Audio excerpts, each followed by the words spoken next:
What's everybody up to? What's up? What's up? What's up? Oh, where's Dub at? I Let's sent him an invite, so let's when he joins, he can come right up. hey CB, send a request to come up. Yo, this Richard Hart shit is crazy, by the way. Oh yeah, I didn't see that. What's up with that right now, Slam? Give us a little insight to that while we get some more people up here. He's getting sued right now by the. Well, I don't actually take that back. I don't know if he's getting sued. He's getting investigated by the SEC. So I don't know how far along that is. I don't know if he actually is being sued or what, but they're clearly looking into his whole fucking thing. And yeah, Ponzinomics. yeah, pretty much. And then Hex took a huge dip as soon as the news came out. Obviously, like dropped like 30%. Pulse chain dropped like 50%. It's been a shit show, man. It's been crazy. Yeah, I'm not really in the loop when it comes to the hex. I contemplated getting into Pulse Chain and sacrificing for it, but ultimately I didn't do it. I don't like the long wait period. There was no ETA on when everything was coming out, and I'm not going to sacrifice a couple, 100 grand to get into this at the bottom, and have my money tied up for who knows how long. Man, it's the SEC is when they come after companies that are big, we're seeing them lose pretty badly. But when they come after individuals, it's a lot scarier as far as their track record goes. What's up with Dub? Is he jumping on or what? I think he knows. Let me send him one more invite. I'll ping him in the chat too. Anybody in here? Has anybody in here watched Euphoria?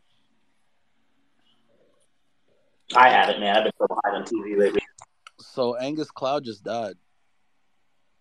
Oh wow, how'd that happen? I'm not too familiar. He overdosed on I don't know what it was, but he overdosed like 2 hours ago.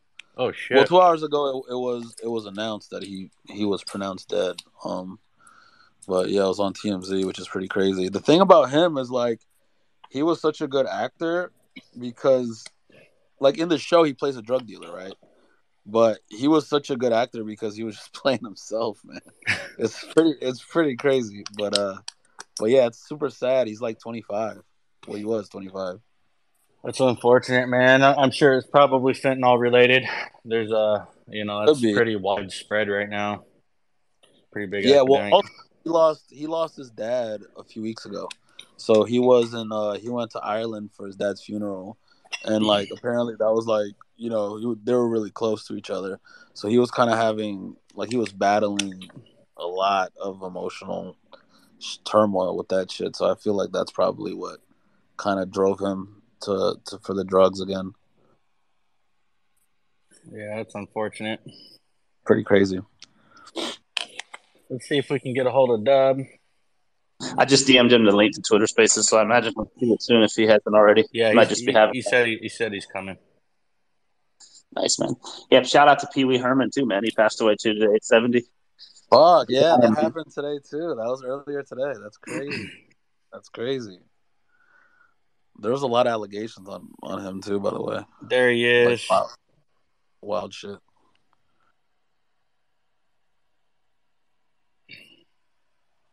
Yeah, I always mixed him up with the Blues Clues guy, but that's an entirely different dude. Yo, yo. Yeah, oh, what up? Not much, man. How are we? We're doing well. So this is kind of an impromptu space. We were gonna do a space on another platform. There was a miscommunication as far as our whole team coming up to speak. It was gonna just be me on the panel, Yeah, and I opted out of that. So we just decided to do a space here with everybody. for sure. Good stuff. And who have we got? Is Slum here? Yeah, Slim's right next to you. Hey, Slum. How are ya? What up? What up? What up? How's it going? Yeah. Your mic isn't too good right now, man. It sounds like he's in his car. Yeah, I'm driving. Yeah, I just hear a highway. Yep. Yeah, I'll let you guys kick it off for a bit. I'll be home shortly, so I'll have my AirPods on then. Nice. Anyway, shout out to one of our newest influencers that's come across my screen, Ross the Marksman. I've been loving his content. I see him on the space right now. He's done a couple epic videos of the project. I always love seeing that. So shout out to you, brother. Thank you for your support and your reviews and being a part of the community. Yeah, something I never realized until more recently when we were talking to Sesh the other night was how many hours go into making a YouTube video. It's like, as someone who doesn't have any experience in it, I always just thought to myself, it's like I'll just go and record myself talking for 10 minutes and, publish the video with a caption or two and good to go. But I mean, most people that are at the top of the game when it comes to content creation are putting in, as Sesh said, like anywhere between like 40 to 50 hours on a single video, just with editing and splicing and making sure it's presentable. And I can see that Ross does that very well. That's why his videos are easy to watch. He's got nice editing flow into it. Obviously, Slum, you crush it too, man. But yeah, it's kind of like not something that's talked about, but content creation is not easy. It's a skill set in and of its own. Yeah, absolutely. A lot of time, I'm sure. I don't have those skill sets, but Yeah, respect to everybody that does. it takes.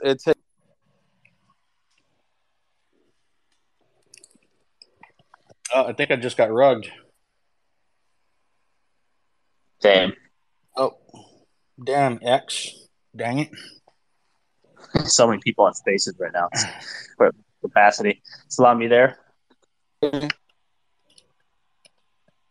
you guys hear me? Yeah, I can hear you now. Okay. Did you hear anything I said? No, you're rugged on us. See, you know what it is? I gotta start doing this shit, man. Where I have to put my phone on Do Not Disturb because if somebody calls me while I'm on, Yeah, it just fucks me up, same. man. Yeah, same. So annoying. But I was talking about YouTube. I was like, yeah, YouTube takes hours and hours and hours of work. It's not a fucking joke, man. It's hard. It's hard. It's much easier to just tweet all day than make YouTube videos. It's kind of a form of art in a way. It's like nobody thinks of it like that, but it really is. No, it is for sure, man, for sure. And the thing is this, like when you shoot a video, like I can be sad as fuck, right? And make the happiest tweet and you would never know, right? If I'm shooting a YouTube video, at least me, man, I suck at like pretending to be happy. You know what I'm saying? Like if I'm fucking sad and I turn on the camera, I'm gonna look fucking sad. I'm sorry. You know what I'm saying? That's just how I am. So it's like, well, that's what I like about your videos. They're very genuine. You can see the emotion, you can see the enthusiasm. I mean, it's makes it easy. Not some of these other influencers that do the whole scripted stuff. Right. No, well, thanks, man. I appreciate that. That's the thing. I don't like forcing videos ever. If I'm not in the mood, or if like something's going on, it's a bad day. I can't just pretend to like be excited about anything. So that's why like my videos are like I don't post every single day. I'm not one of these because there are people that have turned into robots, man.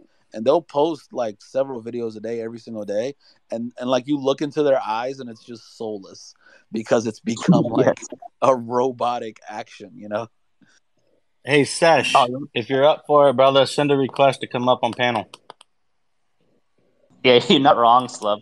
They have that like look in their eyes where they're just like way too happy. Like you say, they're way too happy and way too enthusiastic with like a clickbait title, and it's like this doesn't make sense. Why are we, it's like you're like a talking head. Like I want to see some authenticity in my people that I follow. That is why you're one of the best, because people can tell that you're being authentic when you actually get behind something. And when you put your face to a video, it's easy to sit here and talk in spaces, in your underwear, after you just woke up and rolled out of bed. But when you actually get on YouTube, you got to look presentable too. Like you got to look into the camera, like decide where to stare at. Like there's little elements to it that people don't think about that make it difficult.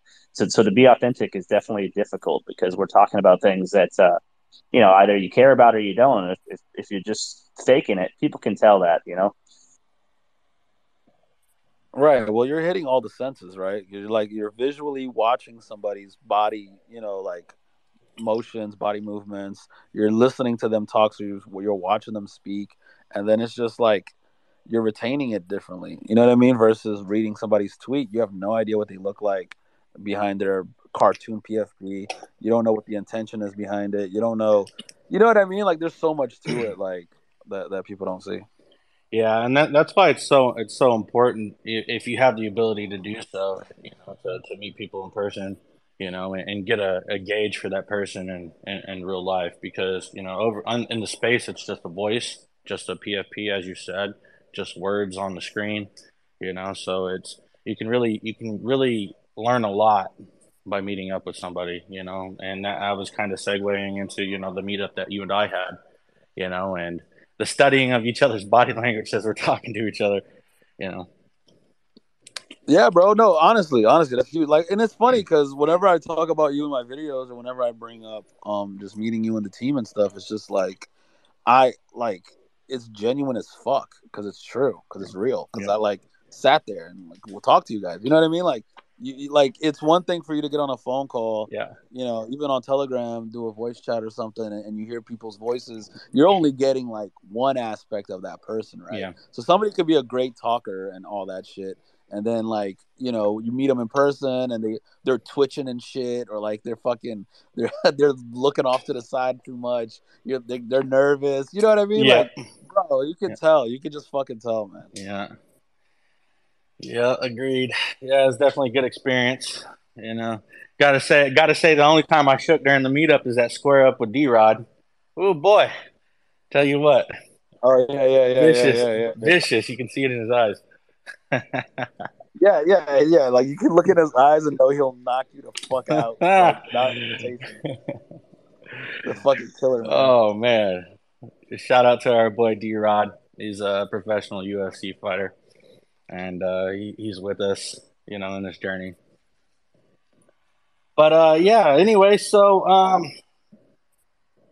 yeah, let's drop some news. This is impromptu. This kind of wasn't planned, but Dane, let's kind of go over minus the utility of what we spoke on the other night. All of it, or just a No, little bit of it?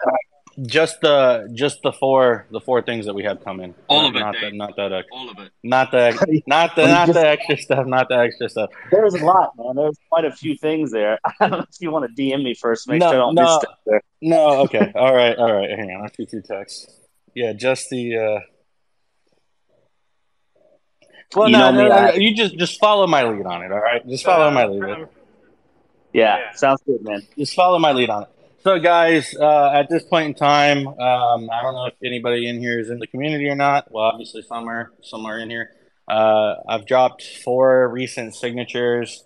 I will tell y'all that those 4 signatures, probably as anticipated, are 4 new exchanges we're going to be listed on.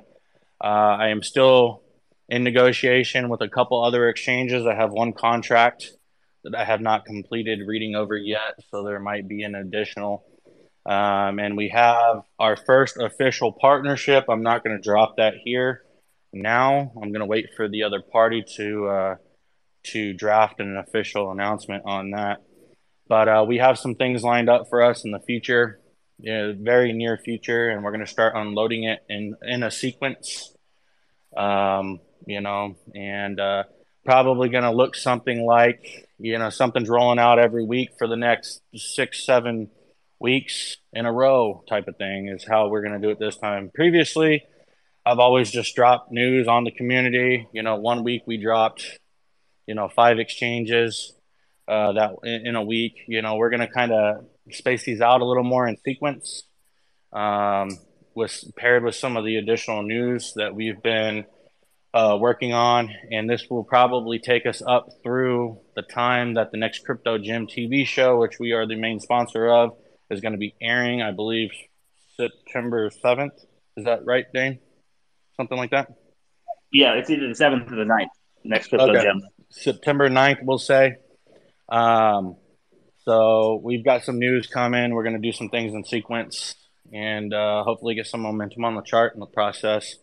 We do have a large partnership to announce, but this isn't the place and time. I'm going to allow the other party to draft the announcement and drop that first. So that's kind of just something I wanted to drop on everybody real quick. I'm sure some people had speculation on what my signatures were. So, sorry if y'all can hear the vacuum in the background. My house cleaner's here, cleaning the house right now. But anyway, yeah. So that's kind of what we got. So if we want to expand on that, any guys, feel free to do that. I would say that that's massive. 4 exchanges being confirmed. Well, we're not done yet, but yes, 4 confirmed. Yeah, I was just about to say that I know for a fact that there's more in talk too, so that may not be it. Everybody likes exchanges in crypto as far as momentum, and it's a big deal for us because it'll be the first time our new ETH token is on those exchanges. So which ones of those? So people that actually do we know that will actually have ETH on there? Will some have both? So one exchange is going to have both. The other 3 is just Ethereum. Nice. So that'll be good. That'll help link the tokens together more. Having them on exchanges both up. Now we have BSC exchanges and ETH exchanges. That I think it'll help to serve keeping the prices more closely related. Yeah. So in regards to the NFT marketplace, obviously some of y'all have. What's up, Ben Anthony? If you want to come up and chat, just drop a request. Some of y'all have caught the teaser of the NFT marketplace. We are still finalizing a couple things in that. We had a good suggestion from a community member in chat. I think last week it was a peer-to-peer transfer on the NFTs. So we're looking at implementing that. No promises that it can be done. Obviously, if it's going to tack on a lot of time to incorporate that, it's something that we will not integrate. But if it's a relatively quick thing, then it's something that we are looking to do. Relatively cool suggestion from a community member the other night in BC. So, that's kind of where we're at with that. Obviously, everybody knows the name of the marketplace now. It's Incubate, INKUBATE. We do have a Twitter page. I encourage everybody to go give it a follow. And also SquidGrow, our NFT collection by Mike S. Miller, has its own page as well. So I encourage everybody to go out and give that a follow if you're interested in that type of thing, and be the best place to get the most up-to-date information. Yeah, so that's Squid Bros NFT and Incubate NFT are the handles here on Twitter where you can find those. Yep. Yeah, and going back to the partnership thing, Chip, I think I would just add a teaser to that. I don't think it'll give it away. Okay. I think it's extremely bullish, this partnership that we haven't announced yet, because they're going to do the honors. And the teaser that I would give is that they've never partnered with anyone before. Nope. So this is a major deal, and it's something that's out of left field, just like Next Crypto Jim was. It's not something we telegraphed. It's something that's been in the works for a while now, with RDub and Shibtoshi being very busy with it, and it's all finalized now and just ready to be announced. So we have that to look out to as well during this time when we're going to start bringing these exchanges out. Yeah, this partnership was a work in progress. We've been working on it now for probably a month and a half, 2 months. But we were finally able to do it. We finalized it just a couple days ago, and I'm very excited to drop it on the community. I think it's going to be received very well. So, I'll go a little step further. Something I did kind of tease in the community. There is a new utility coming as well. So just in the pipe work, we got the NFT marketplace, we got SGX, and we got a new utility that has been under development for about 8 months. We're getting relatively close to being done with it. This utility is massive in the space right now. And it's not something that's pioneered. It's been done. It's our take on it, but I think it's going to bring a lot of value to our ecosystem in a lot of different ways. Yo, can I ask a question? Sure, go ahead. First off, what's going on, boys? How are we? How's it going, brother? I'm good, man. I'm just in the car on the way to a meeting, so I can't stay long. But just for myself, and the other community members, have we figured out how the NFT marketplace can benefit SquidGrow holders, just like SGX? Yeah, we haven't made a determination on that. Obviously, from our personal collection, there will be benefit for the project. As far as daily maintenance, on the platform and volume there, we don't have any idea what that's going to look like. We can only speculate, but I can confidently say, from our personal collections that we launched there will be benefit for the community on that. Yeah, nice man, nice man. Bro, it's exciting to hear the 4 signatures, the 4 exchanges. Great news. You're always fucking killing it, brother. All of you guys. Yeah, on that note, I will say this new utility obviously is going to be profit generating, and it will obviously benefit the community as well. Probably very similar to SGX structure. Yeah, but no teasers on this one because No. we don't want any copycats. We're trying to keep those away from us. Correct.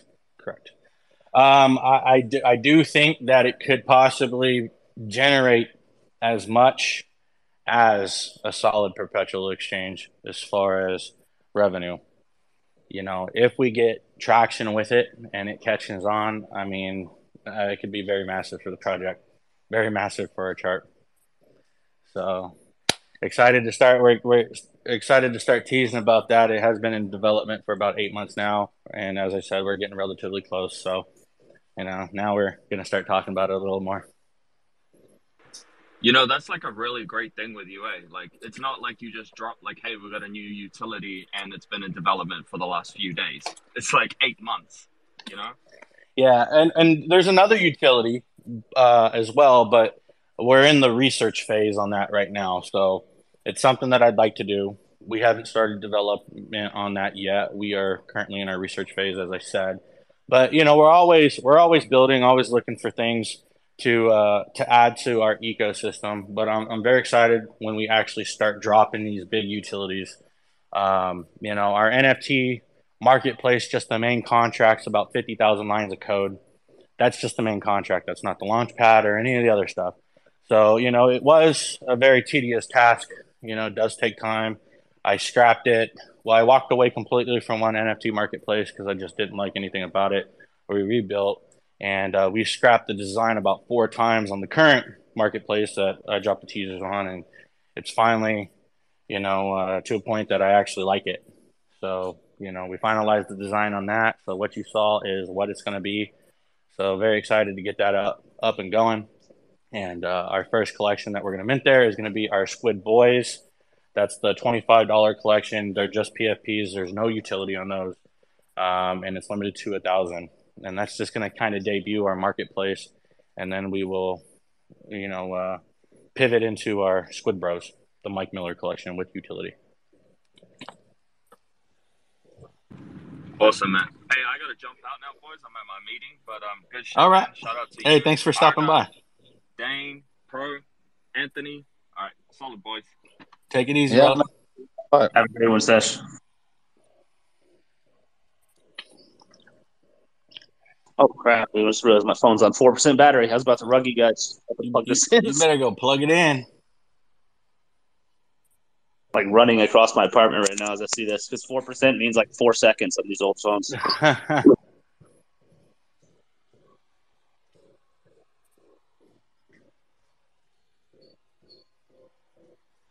We get rugged? No, you're good. Hey, Arn just requested to speak, so letting that. Yeah. What's up, Arn? I don't like the term requested to speak, but I'd love to say hello. What's up, brother? Typically, I don't request to speak, but I will say hi, and I will say R-Dub. It's good to see you. Sheep Toshi, pleasure. What's up, brother? Good to see you, on. Oh, our Trump, our mysteriously talking Trump. That's your thing. Maybe I can count on a handful how many people think I sound like Donald Trump, but dude, you sound like Donald Trump, bro. Well, I perfected it over so long. What can I say?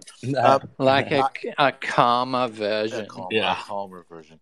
Here's what I will say. Shikoshi, I want to know when you ever take a vacation and take a break. I did take a vacation. I took a vacation a couple weeks ago, but you wouldn't know that. I wouldn't know that. Did you have any brisket, though? That's the question. No, I didn't. I mean, what I mean as far as would know that, I don't just go MIA for, weeks at a time, is I'm what I meant. kidding. What I'm saying is you work so hard, and definitely, you deserve a break from time to time. But all of these developments just sound incredible. I am looking so forward to, again, just continuing on with year number 2 of SquidGrow. I know the community wants it. I know everybody is salivating at the next steps, and you guys are always delivering. So it's just a pleasure to always hear what's next and what's coming. And I've always said it. You don't need to always deliver something. I mean, and that's the beauty of SquidGrow, is that it's always innovating. It's always evolving. It's always advancing new things that they're going to bring to the table. And that's just what I love most about what you guys are doing, and what we're all about, is that there is no from A to Z. If there was more letters in the alphabet, it would just keep going. But what you guys are doing is really charting your own path as you go, and I just think that's a beautiful thing. And everybody should be so grateful that they're part of SquidGrow, and with all the good stuff coming, the TV show and everything. Again, like I always say, inevitable and unavoidable, and that is I think the hallmarks of really where we're going here, is that at this point, we are unavoidable. Everyone's talking about SquidGrow, and you can't miss it anymore. I just think that it's inevitable what we're really going to do, and I hats off to you guys as always. I love you guys, and I'm just excited.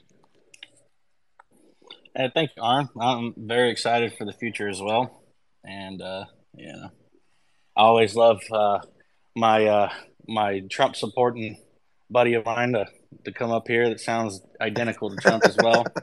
And it's all, I always get a kick out of conversating with you, brother. Sometimes the more and more that people think that I or claim that I sound like Trump, the more that happens, the more that I just want to start talking like this Oh my gosh. Because here's the magic of the situation, is that when I get into my Aussie voice, it's magic, mate. I mean, it's so great, and I love doing it, and it's a passion of mine. It's like you're halfway between Aussie and South African there.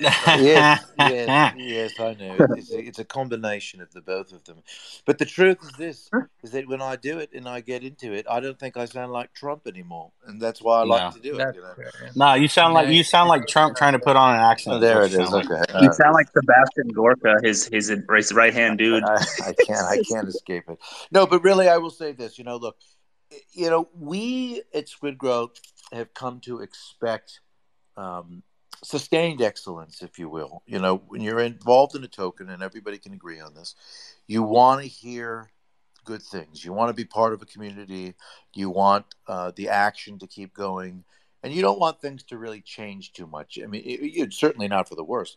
But I think that at SquidGrow, the team that you guys have, and the mods and everybody, like I always say, from the top on down, from the rooter to the tutor, everybody from you guys at the top to Penis, to Sam, to Harry, William, Saz, Meta, everybody. It's just the team effort is there, and that is something I think that is really the hallmark of SquidGrow. It's not everything else. I mean, those are all additives, and those are all enhancers that make up what the project offers, and where it's going, all the goodies. But when you really cut to the core of it, what you need is community, and you need leadership. And I just think that we do that second to none at SquidGrow.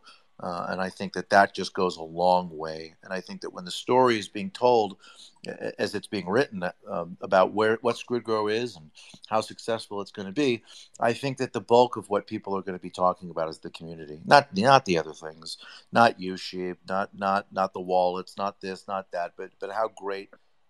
Just how great the community is, because everyone's just done a great job, and it's the safest place to be. It's a fun place to be. It's a family, and and everybody plays a role, and that's what's so special about it.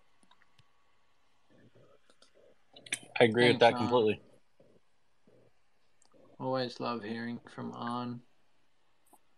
And on that note, No more indictments, please. I'm feeling the heat from all the indictments. All All right. Anyway, I'm going to step off. I love you guys, and I'll talk to you soon. Feel Take good, it easy, everybody. Aaron. Have a good one. All right, cool. Let's get some community members up here. So let's take some requests. Anybody want to come up? Say whatever's on your mind. Ask some questions. Let's get it going. We love questions. We do. We can talk crypto, anything, man. We're kind of just here to hang out today, but Chip just dropped those announcements out of nowhere. I was surprised too myself. It's awesome. 4 exchanges, a partnership confirmed, a new utility 9 months along. I mean, all just like out of nowhere, bam. I mean, how can you not love that? Yeah, it's going to get that momentum flowing, that's for sure. Yeah, it's now that we're multi-chain, one thing that people will start to understand about momentum if they have not been in a multi-chain project before like this in an early stage is that once it starts, because you're on those 2 blockchains, it's much harder to stop. If you're on one, yeah, okay, maybe there is an argument to be made that you can pump a little quicker if you're only on one chain. But when you get momentum going on both, it really kind of cascades as like a big wave. And even if some whale decides to sell and try to put a dent in it, typically it continues because on the indicators, on the as far as the charts go, RW knows about this when I'm talking about things start to tick up in a way that builds that momentum. It builds that RSI. It builds the things that you want to see, the divergence that you want to see on the chart. So we have some time under us, especially if you look at our BSC side. We've been around now since June of 2022, so you can actually start to look at those things. And I think when momentum comes back, it's going to be really nice and juicy on our chart. I agree.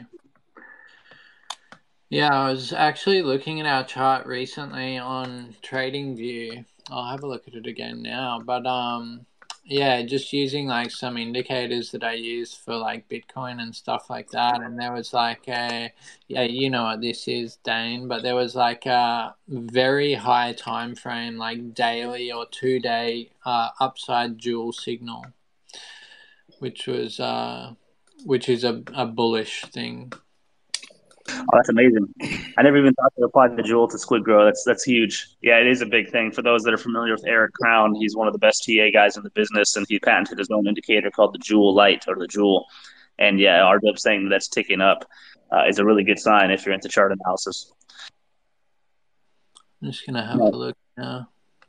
Yeah, typically, with chart analysis, people don't think of projects in the early stages as much because there's not a lot of history there. So, if the best chart experts won't do TA on new projects because it's so unpredictable. Typically, you like to see some time on the chart before you try to make any patterns and whatnot. But we're starting to get that now. And now that we're balanced out at a fully diluted value over 20 million across both chains, you can actually look at that and have a little bit more credence to it. So with that said, real quick, I brought Joseph up. I saw that he requested. So Joseph, how's it going, brother?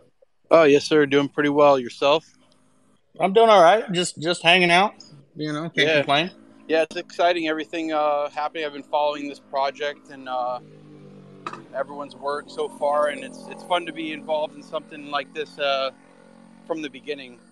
And I'm a little bit about myself. I'm an ICU nurse here in Florida, in Tampa, and I just had like 2 specific questions regarding SquidGrow. Okay. I don't know if it's been covered before. I was just wondering what kind of utility the NFTs were going to hold, and then if there was any. Yeah. If there was, the second question would be like if there was any consideration to healthcare utility in some form. Yeah. I'll address the second one first. At this stage, we have not even considered that. Into your second stage, so the starting utilities for the Mike Miller NFTs are simply going to be they're going to be integrated into our staking contracts and also SGX. So the NFTs can be staked in our staking platform for a boost of rewards of your APR, and they can also be staked on our platform SGX for reduced trading fees. Oh, okay. Very nice. So those are the 2 utilities. Obviously, we can incorporate them, in other ways. But as of now, that's what we have set in stone. Okay, great. That's great. Well, thanks for sharing. Yeah, appreciate that. Anything else you'd like to add or ask? Let's see. I've been trying to grow my knowledge in the blockchain space, and I also do have a brother-in-law that has started up kind of a blockchain project out in Puerto Rico. So they're trying to expand that way as well with the technology and utility. I think it's like the crux of the whole speculation of this market. It's like, what will the utility be is like the big question. So I think there's so much potential, and I think it's cool to see SquidGrow in a place where they can you can take off from here regarding any kind of utility that might be out there, because I think like the sky's the limit. Yep. And you just don't know what's going to hit first, and I think that might be the hard thing. But I guess my other question would be like, what have been some of the difficulties in terms of like learning what utility or choosing which utility might be the best way to go? So, as I've always said, I'm not a developer. I'm an investor, right? I'm a holder. So the stance that I've taken with the project is just trying to deliver on things that I think I would like as an investor into a project. So Right. when it comes to some of the bigger utilities that we're undertaking, I'm real big into perpetual trading, right? I think it's safe to say that I make decent income trading futures, and if done correctly, you can have and sustain a nice lifestyle with that. And I see the volume and I see the value there on a platform, and I also see a need of decentralized platforms, because just running this project, we've been listed on several exchanges that essentially rugged us. They went belly up. We lost our funds. Nothing we could do about it. In a centralized aspect. Decentralized, you own your keys, you own your tokens, you have full control over it. So Right.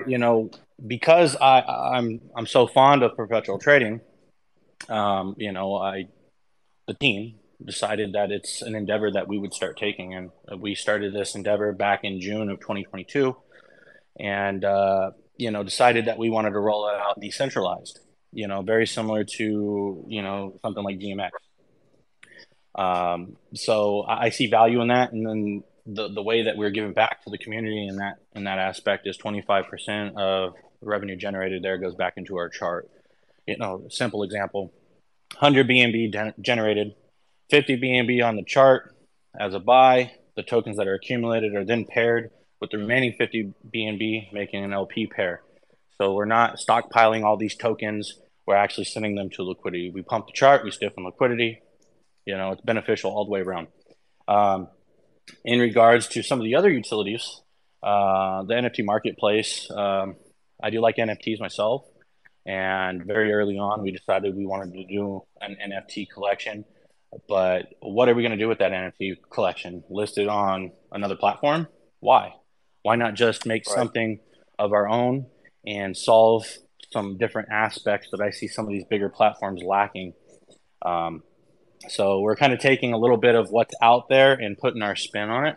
And I think, with the caliber of person that Mike Miller is, he deserves his own platform to showcase his collection. So that's the avenue we chose to go down. In regards to the other utility that we mentioned that's been under development, that's something that I have this type of utility, something that I have a lot of friends that utilize, without getting into too much detail. And I see the revenue that these platforms that are out there are generating. And if we could tap into just 1% of that and put a percentage back into our chart, that's only going to facilitate an upward trend in our chart. We have multiple utilities funneling profits into our chart. Even if nobody continues to buy SquidGrow with our utilities, assuming that they catch on, it's not going to matter if there's new investors coming in, because our chart's going to just keep on climbing from the revenue generated on our utilities. And that gives us a strong foundation in the chart. At that point, in my personal opinion, it's not going to matter if you decide to pull profit or dump your bags, because on whatever schedule we deem fit as far as funneling profits into the chart. It's just going to come back and buy that up later. So, I mean, that's just kind of a little bit. I'm not sure if I addressed your question directly. I did my best. No, yeah, I appreciate you explaining that, because I mean, it's essentially, if you're the head of a corporation, so to speak, I just have to kind of break this down for myself. It's like take whatever percentage dividends that you would take. Instead of taking dividends, you instead reinvest the profit back into the company. Correct. Right. So it's that same kind of idea, which, I mean, I feel like a selfless act, and also a building aspect of creating a new movement and a whole new technology for utility in the market. I mean, it's awesome that you have the capital and then the profits as well to reinvest back into the project itself. So I commend you on that, and I think it's a great start, and I feel like it's just from my perspective, it seems to be going in a great direction. I just applaud you guys. I think it's awesome what you're doing. So yeah, I appreciate that. Yeah. I mean, it's all about scaling. I mean, you have a good working model, but you fail to pour back any profits or revenue into that company to allow it to grow. You're going to kind of be stuck at a certain point, But if you start, pouring profits that you're generating into your company or your project, it's going to allow you to scale in another way. It's going to allow you to scale faster and have bigger impacts. So it's something that I think most companies actually do. I do think to a certain extent, most companies roll profits and revenue back into the company to help scale and grow in other aspects. I'm very excited about it. I can't wait for it to drop, and I can't wait to see how the community receives it, and where we're going to be as a result. Yeah, that's great. Thanks again. Yep. Take it easy, buddy. Yeah, I would just add to go into Joseph's question while we wait on some others to come up, maybe, that finding the right development team. We've talked about this before. I think that was the hardest part for us over the past year, but I know now that we're in great hands, epic hands, so to speak, and that has been the hardest part, because when you don't have the right person for the right job, as far as building the utilities go, when you're putting security at the front, you are then, by utilizing the wrong person, not putting security at the front. So finding those people, just kind of siphoning through several of them to get to where we are now has been a process. But we're here now, and we're feeling really good about the utility that we can drop at this stage. It's a cut above what we were capable of doing in the past because of the team that we have now behind us.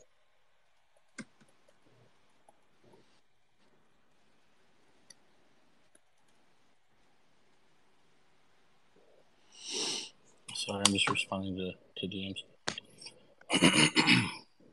Have we got was that a request to speak? I was thinking maybe Yes. We could take some questions. I thought we might have some community questions. Yeah, so I see we got Xander. Xander, what's up, man?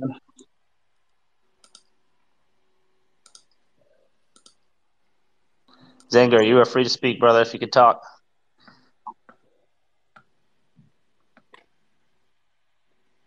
And anyone else, go ahead and request. Chip and I will get you up here.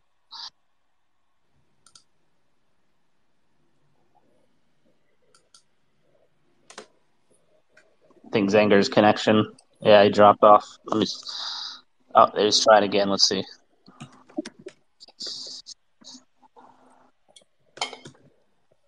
We got a Zanger. What's up, man?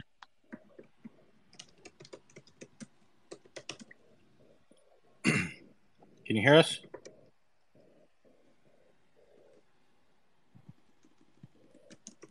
Mic check. I see him unmuting, but I can't hear him. I think we're having a connection issue with you, Zanger. Sorry, man.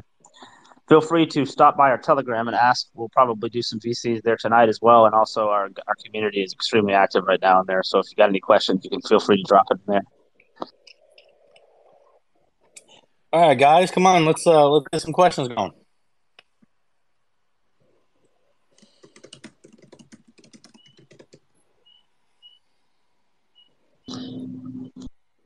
Who's typing over there? There's some typing going on there. It's gonna be Dub. Yeah, sorry. Wallace, you want to come up and chat, bud?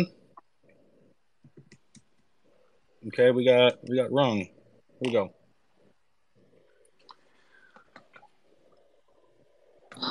Wrong. What's up, man? And we got Steve. I'll get you after too, Steve. Yeah, Go ahead. let's get one up at a time.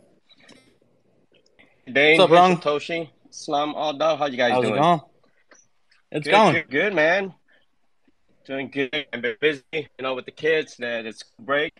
About to head back to school though, so we'll be back on Twitter Space again. But I just want to come up here and say thanks for continue building the team, and a lot of marketing is going on. I know that September is gonna be a great month also with the next crypto gym. And I got two questions regarding the NFT marketplace. So Okay. I'm not sure if it was is it only Ethereum, or are we gonna have different blockchain like Binance and Solana and all those gonna be able to do their NFT? You can list any chain that you desire, essentially the main chains on our platform. Okay. Excuse me. Okay. And then on the platform itself, are there any kind of advertisement? So like promotion or anything, like anybody go in and could pay a promote, and then if they go on there, it'd be listing the NFT, like that kind of revenue advertisement. Yeah, we can add banners if we deem fit. We can take promotions. I mean, just like in any other platform. We are going to be very selective with that. We need to be very careful of who we let advertise on the platform.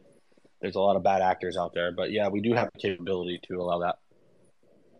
Okay, great. And then the other thing is probably KYC on any kind of the blue chip to list it, like not KYC, I mean like a blue check mark says a verified NFT.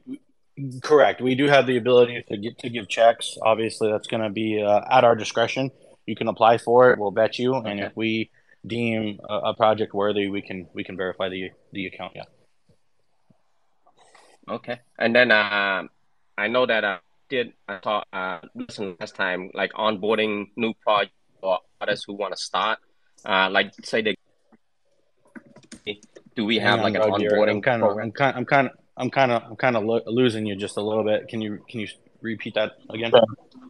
Yeah. Can you hear me now? Yeah, I can hear you. Okay, sorry about that. Yeah, so I'm just wanna like onboarding. Like, if there's an artist who wanna go in and create an NFT, do we have like a onboarding process or an education how to go step by step?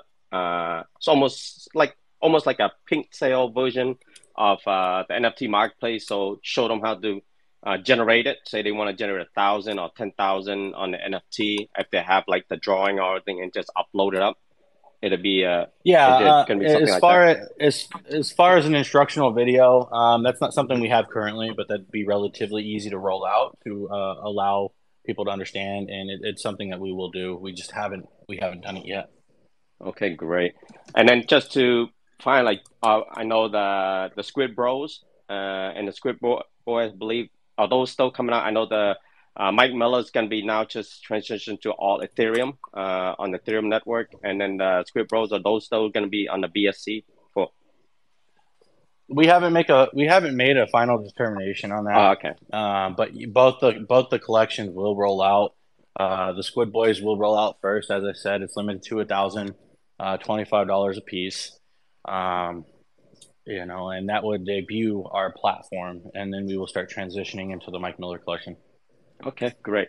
And then on the Mike Miller, is it going to be stacked? Like if you own multiple of the Mike Miller, when you say it, it's going to be the two utility, right? One is going to be increasing the staking reward percentage. Could you stack that? Could you have multiple and increase the percentage, or is it cap? So the max that you'll be able to stake from the Mike Miller collection is going to be 5 NFTs. Okay. And the way that the compounding works is essentially like this. Well, I'll read it. I'll read it to you verbatim from the dev. If you give me one moment. Again, we have not finalized the APR boost amount, so this is just an example to be clear. 1 second. Let me pull this up.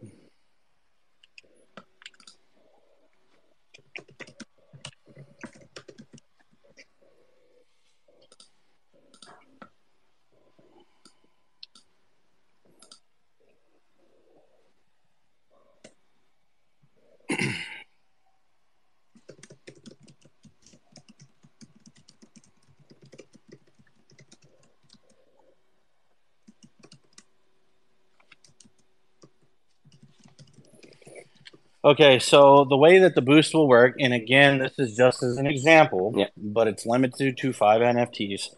So let's just say, for example, one NFT is going to boost your rewards 20%. So obviously you have your standard APR that we currently offer. In this current point in time, it's 10%. So if we decided that one NFT was going to boost your rewards by 20% and you stake one NFT, you would have a total of 30%. So when it comes to adding additional NFTs up to a maximum of 5, the breakdown works like this. One NFT equals 20%. 2 NFTs would be 20% by 20%, and you would get 24%. So you divide 20 by 20, you get 4, it's 24%. 3 NFTs would be 20% of 24%, would equal 28.8%. You stake a 4th NFT, it would be 20% of 28.8%, and you would get 34.56%. So instead of essentially compounding and having 20% for every NFT you stake, we're not doing it like that. We're doing it off of percentages. So you get your initial APR, and then everything after that, it's whatever the boosted APR is divided by your current APR. Okay. So if it's 20%, it's divide that by 20%, takes it to 24%, so on and so forth. Make a lot of sense. That make a lot of sense. So on that, when the sort of would it pool or just one? You can only select either pool or farming for these percentage gain boosts. Excuse me? You're going to be able to utilize the NFT staking on either token or farming. Okay, perfect. That's great. And then now let's go to the SGX with the Mike Miller collection. You're still going to say there's some reduced trading fee percentage, correct? Correct. Yes. And is that also, could we compound the percentage to almost 0, or there's always going to be a percentage? No, there's always going to be a percentage. Okay, understand. Now, as far as the Mike Miller's collection, and I think I might have misheard the question. We have not made a determination of how many NFTs you're going to be able to stake for reduced trading fees. Okay. What I can say is you can stake at least one of those NFTs for a reduced trading fee. Obviously, the exchange needs to generate money with the fees to essentially keep the lights on, right? Yeah, if understand. If it's going to be sustainable. No, that makes perfect sense. All right. So then, so the 4CEX, huh? So I'm assuming sometime next month here. Only a day left before August. So definitely excited, and then awesome with the surprise utility. So definitely looking forward to that. So that's all I got. I just want to come up and say hi and a couple questions, and I appreciate the answer. Have a great one, guys. Yeah, take it easy, brother. By the way, the surprise utility is like, I mean, in my opinion, it's super bullish, hey? It's, I can't really go into it too much, but let's just say when I first heard about this thing, I was just like, what was I, Shib? I was like amazed, wasn't I? Yeah, yep. Yeah, it is amazing, Dub. But I think, NFTs get NFT people excited. the SGX and SGS and staking get staking and DeFi and traders excited. I think this is going to get an entire different audience excited of people that are very familiar with just blockchain tech and Web3 tech in general at the kind of the cutting edge front of it. Those This types. thing was like, yeah, it's literally. I mean, and I don't want to like talk it up too much because it maybe some people will use it, some people won't use it. But like for me personally, it's life changing in terms of crypto. Like it's just it's epic. Yeah, I think it'll get a lot of people excited. It's different. I haven't seen it in any projects personally. I had not even heard of it when Shib showed it to us. I'm very excited about it, and I think everyone in SquidGrow deserves it and will be as well when they see it. Yeah. Yes, and this utility also has an option to kind of how can I say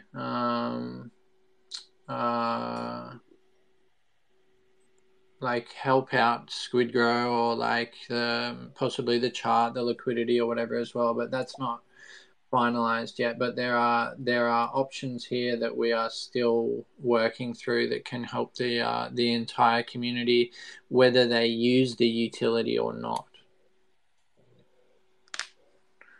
Oh, Ethereum is sending, guys. Oh man, don't tell me that. I'm not trading it right now. I'm in Bitcoin. Of course, it's sending right after a cash out. Dang it! Let me look. Oh yeah, a little sim. Are you fucking serious? I just sold. Dude, fuck. Yeah. Well, I just thought. oh no, I'm wrong. I'm on ETH right now. No. Yeah, I got liquidated on Bitcoin overnight. Dub, thanks for that. You know. Luckily, you suggested a stop loss, and it saved me from complete liquidation.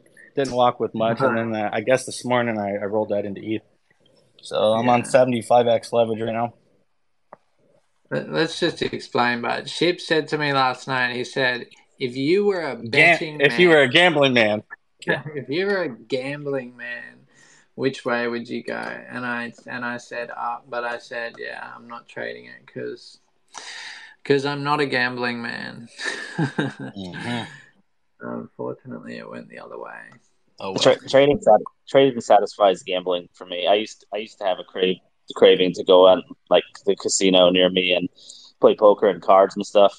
Just it was fun, right? But with the trading, like I feel like it's completely satisfied that. I don't feel like I need to do that anymore. Yeah, well, I think the whole thing is like, when people do like gamble or like even have like even other addictions and stuff like that, like the thing with like cryptocurrency and trading is like it's all encompassing. Like it takes all of your concentration and everything all of the time. So you don't have time to think about like those other things or like going to the casino or whatever it might be. So it's kind of like it's positive in that way. It redirects people's kind of other habits. I think it's one of those things you got to be very careful with, though. Definitely don't trade at 50 to 75x if you can't afford to lose your margin. Definitely. But, take a more reserved amount. Definitely. Yeah, I look forward to the day that we can drop SGX, and I think a lot of our community already have a bit of an interest in futures trading anyway, so they're kind of starting to learn the ropes now, which will be good. Like when SGX drops, there will already be a bit of a user base, and hopefully our community will be the ones that are a step ahead. Not making those reckless decisions with like 150x leverage. Yeah, well, Dub and Papa Stonks, I'm not going to allow to trade there. So you're SOL. Yeah, your win rate's too good. Yeah, nah, I wouldn't do a CZ or a Sam Bankman fraud trading on your own exchange. Oh yeah, What was it? What did Sam actually do that, or was it the girl? Who knows? Caroline was the one that was just offloading it, but Sam was the one that was intermingling funds all over the place. So they both did, to answer your question. Is Slum, you he probably know a lot about that. in jail or what? Nope. He's not Got in off jail. this past week. Slum, did you follow that at all? This past week, I think Sam Bankman was off the hook on something again. I can't remember what it was. It was for donating to the presidential campaign. Yeah, it was a donation to the presidential campaign. Yep. So, wow. How do you do that? Like, you basically caused, like, the biggest black swan in crypto since COVID. And, you know, nothing. Just walking around. People lost, like, their life savings and, like, you know, everything. Probably became homeless as a result of it. Like, the Luna guy went to jail, didn't he? Yeah, he's in jail right now, I think. Yeah, Do Kwon was not as well connected as Scam Bankman Fraud was, you know, so he doesn't have that get out of jail free times 99 card, probably. Yeah. Crazy, man. Yeah, and now FTX is like gonna be once again like other exchanges are like tendering to buy FTX exchange and it will start up again. That would be so ugly to see. You know, it's like the space does not need that, man. Like, but at the same time, it's the Wild West. That's what crypto is, and that's what makes it beautiful. So I wouldn't be surprised to see it, but it's not going to be a good look to see FTX come back. And if you're silly enough to go on that exchange after everything that happened, I mean, you deserve everything that's coming to you if it happens again. Yeah, yeah. It's who was it that I saw?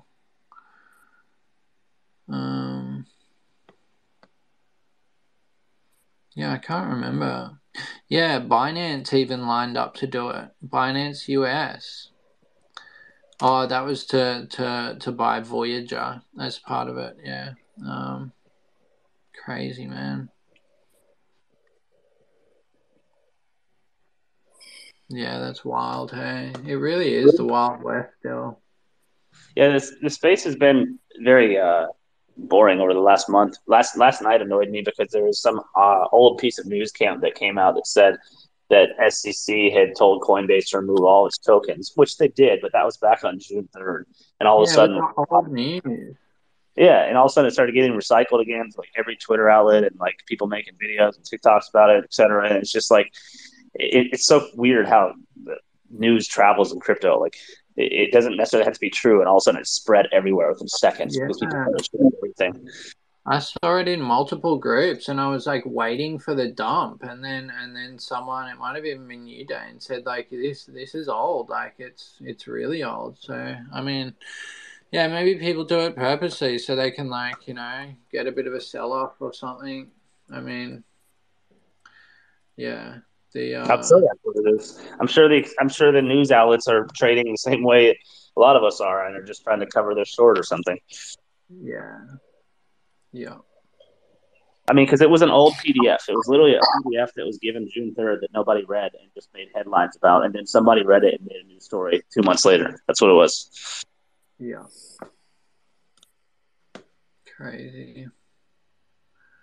Whoa. It's actually like some. So Rung just smashed it with those questions just now. He said he only had two, but he asked like 9 there, and Shiv handed them all perfectly. If anybody else has got any questions, man, feel free to come on up.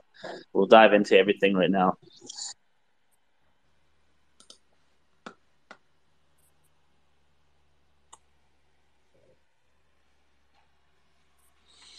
How many people we got on here? A few. Yeah, I think it was a tough time. I think a lot of Europe just went to bed, so we got a North American crowd here for the most part. Yeah, any questions, guys? Like anything to do with, you know, stuff that we've got coming up, stuff that's been happening. Yeah, anything.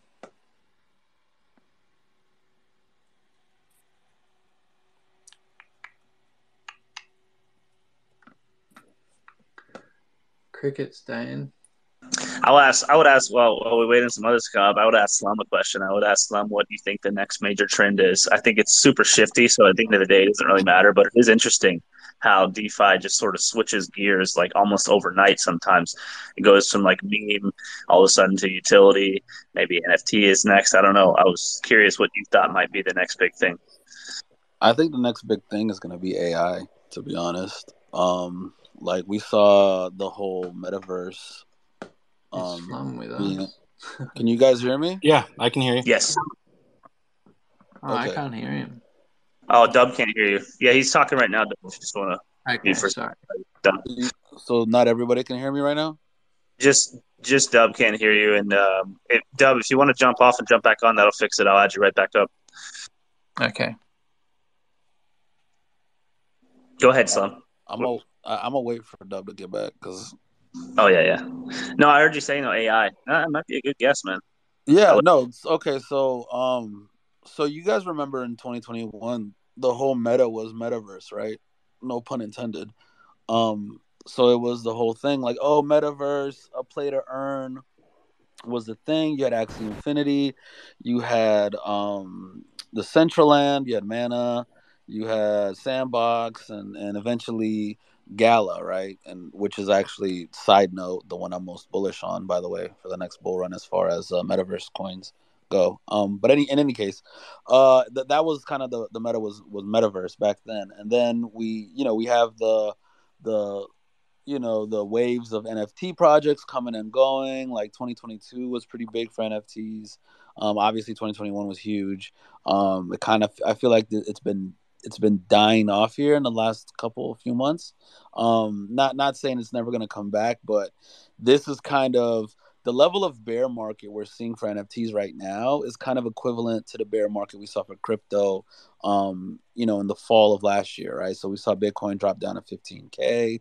We saw Ethereum drop under $1,000 a coin. I think Dogecoin hit 5 cents. It was pretty crazy. So this time around, this year we're seeing that with NFTs kind of hitting like record lows, right? I think Mutants hit like 5 ETH or some shit. Bored Apes dropped under 30 ETH. It's just been pretty crazy.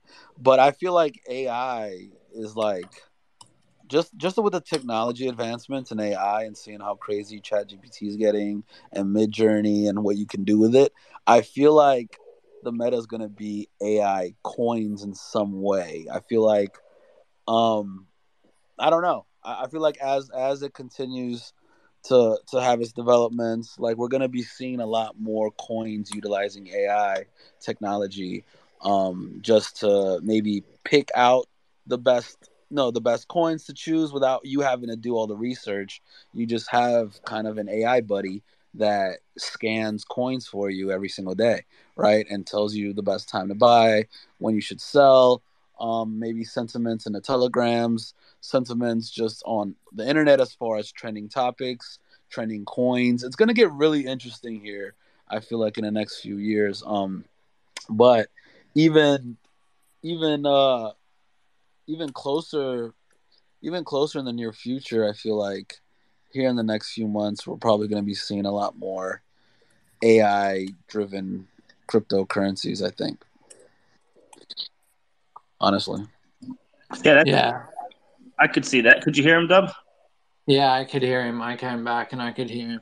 Yeah, I can agree with that as well. Hey, and especially with some of the things that even Elon has been saying and talking about recently. Like there are a few obviously major AI coins, like you mentioned a couple, Slum. But yeah, there's so much potential in that, and when someone like Elon talks about them, like a lot of them, pump as well. But I think the interesting thing will be like how they actually tie use case to the actual coin. Like that's But yeah, I think you're right. AI will be massive.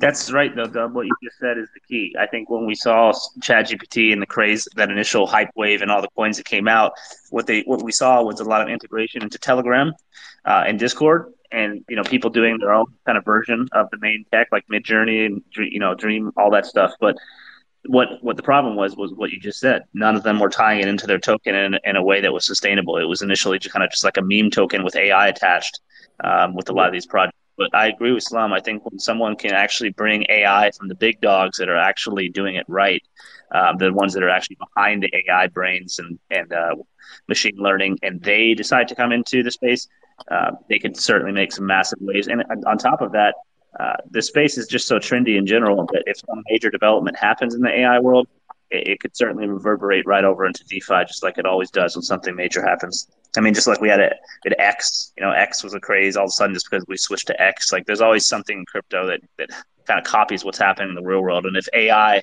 advances, I could see that happening just overnight, like what Slum said.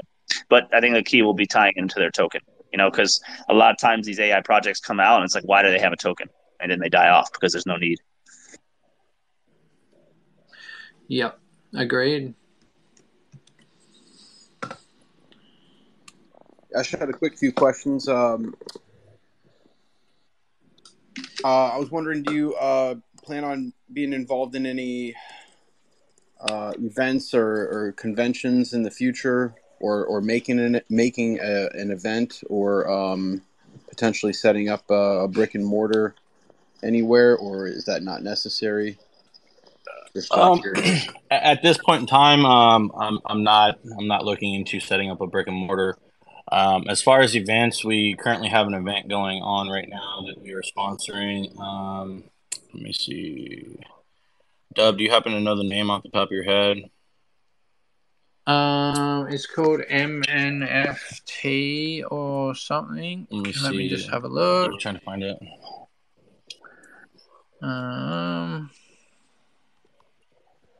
Yeah, MNFT. So just a second.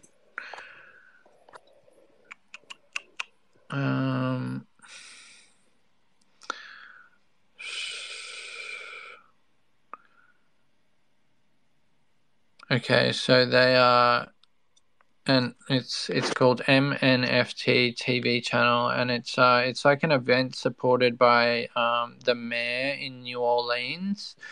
So basically they have an event where people have stalls, and it's about like Web3 and crypto and stuff like that. Yeah, so it's educating kids on Web3 is what one of the aspects of it is. So this actually came from Wendy O.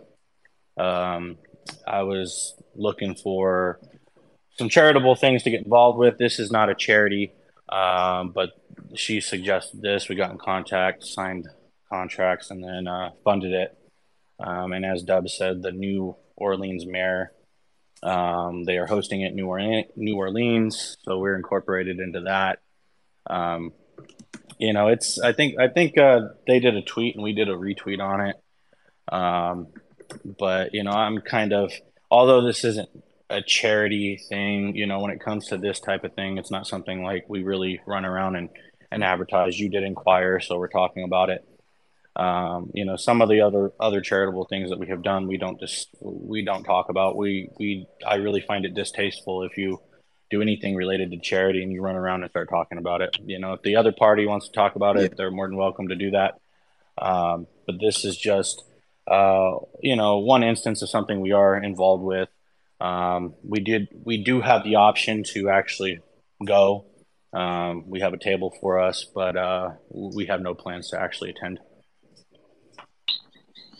Okay, that's really cool. I was wondering also, is there any future plans for any kind of collaborations? I know that I forgot what the name of the project that you have already going, where essentially you're buying up other projects to gain. Yeah. So it's SAM. It's SquidGrow absorption machine. It's not really a collaboration. Dane, you want to touch on that briefly? Yeah, so his question was about do we have any projects coming to Sam? Was that right, Joseph? No, well, he was talking about collaborations that we currently have, and he referred to Sam, and Sam is not really like a collaboration. No, situation. it's right. Yeah, clarify. So Yeah. yeah, so it's not something that when we do drop another acquisition for the SquidGrow absorption machine, or SAM as we call it, when that happens, it's not something that we will post about prior to at all. Number one, that would damage the project potentially.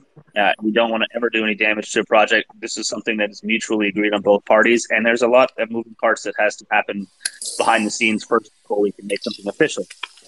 There's a lot of numbers that have to be ran. It's Satoshi has a handful and actually commits a lot of time to this when we're vetting these projects. So there are a lot of candidates, but there are only a few that actually make sense, given where that project is or is looking to do. What they are looking to do. Yeah, and in regards to that, the only reason why we publicly spoke on this other acquisition that ended up falling through the last minute is because I was already transferred the liquidity lock, and they pulled out the last minute, and I transferred the liquidity lock back. But because on chain, you can see our deployer held the liquidity.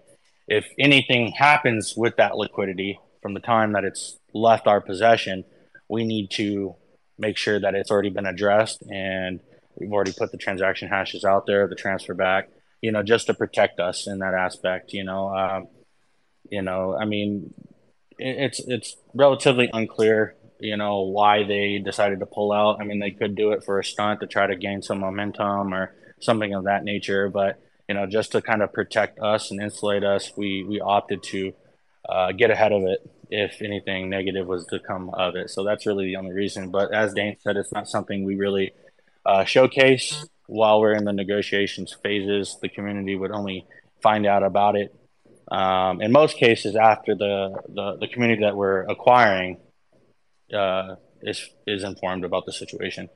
But not to deter from your question completely, so I'll let you get back on track with that without my long-winded responses. No, it's cool.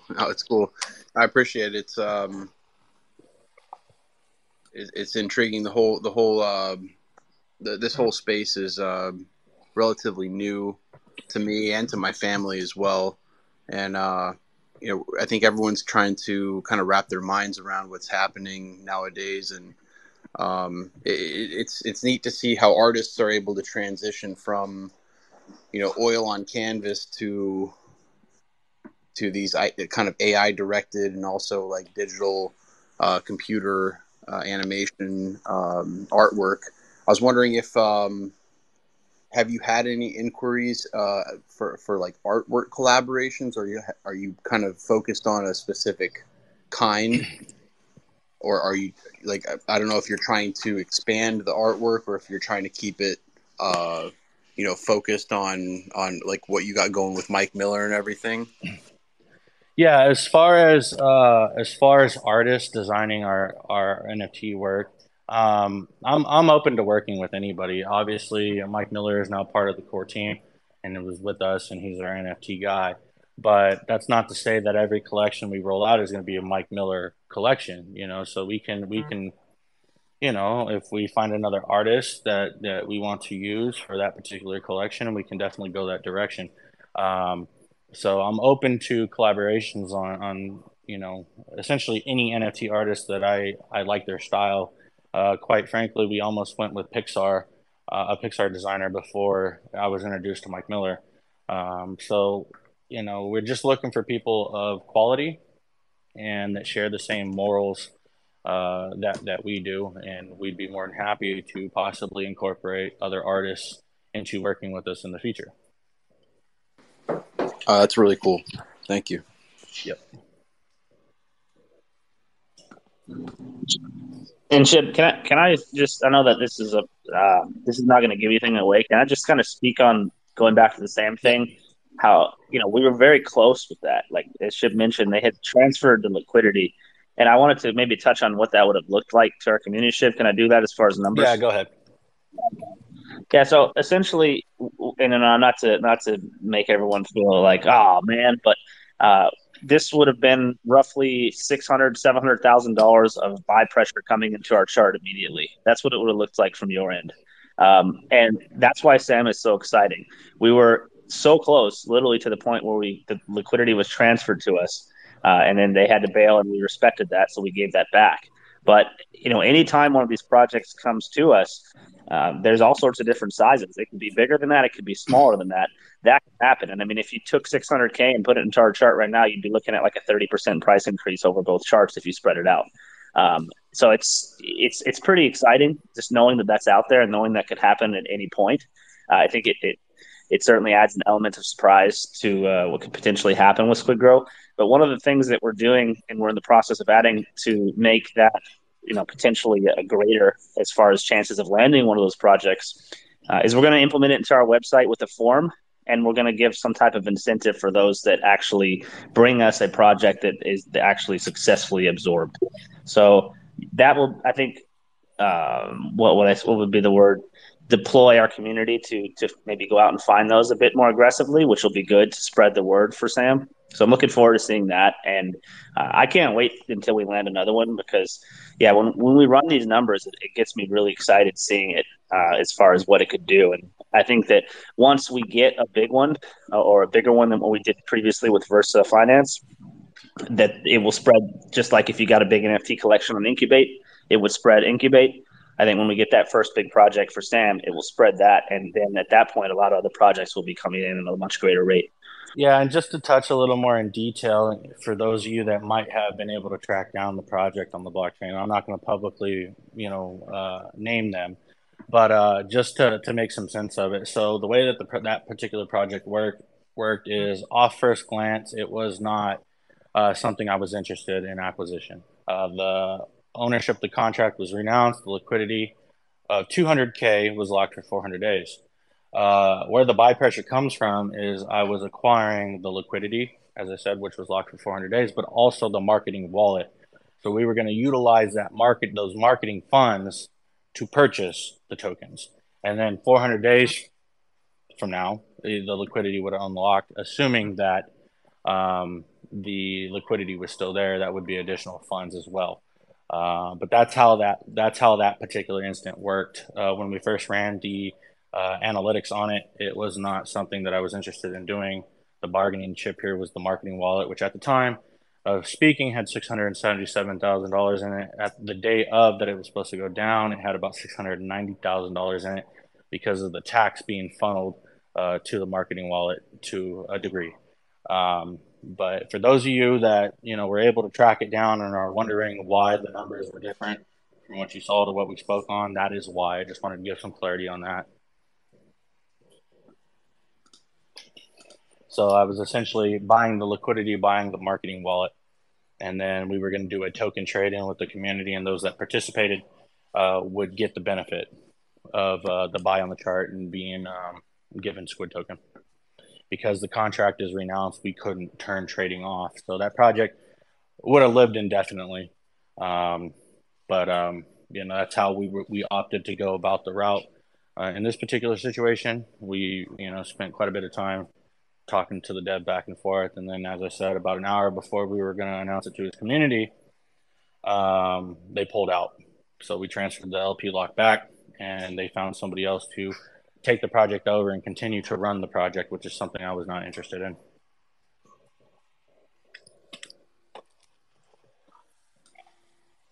But yeah, very exciting. It would have been a very random surprise for the community with a large buy like that on the chart, but unfortunately this one fell through.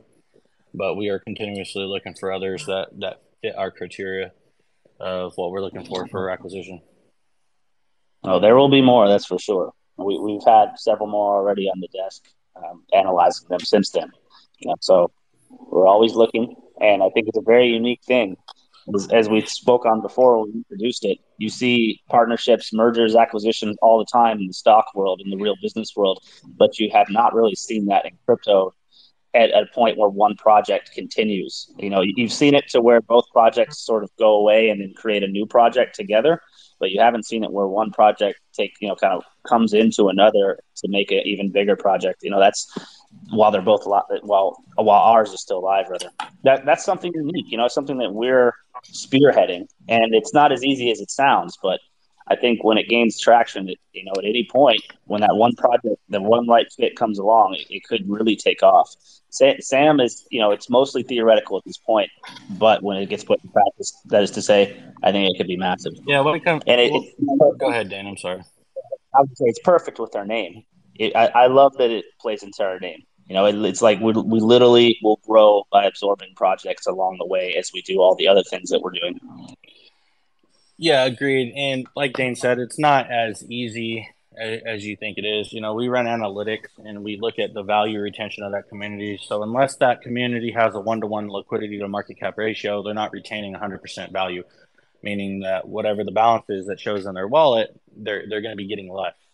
So, that's where the liquidity ratio comes into play, because I can only give tokens out that I'm, allowed to based on the buy that I do with their liquidity. So I can't give out $1 million in tokens if their liquidity is $200,000. So there is a reduction in that regard. So we look for projects that have relatively good liquidity to market cap ratio, and then we look at value retention. We see a lot of like 12s and 13s and some 15s, a couple 20s. But if I was to tell you have $100 bag and you're going to be acquired and you're going to retain $20 on every 100 that you hold, I don't think it's going to be received very well. So then I would be acquiring a community that immediately dislikes me because they would feel forced into this situation. Obviously, they would have the option to obviously dump their position before the acquisition went through. But those that remained, there's going to be immediate resentment of the project. So we look for projects that give decent value retention to that community.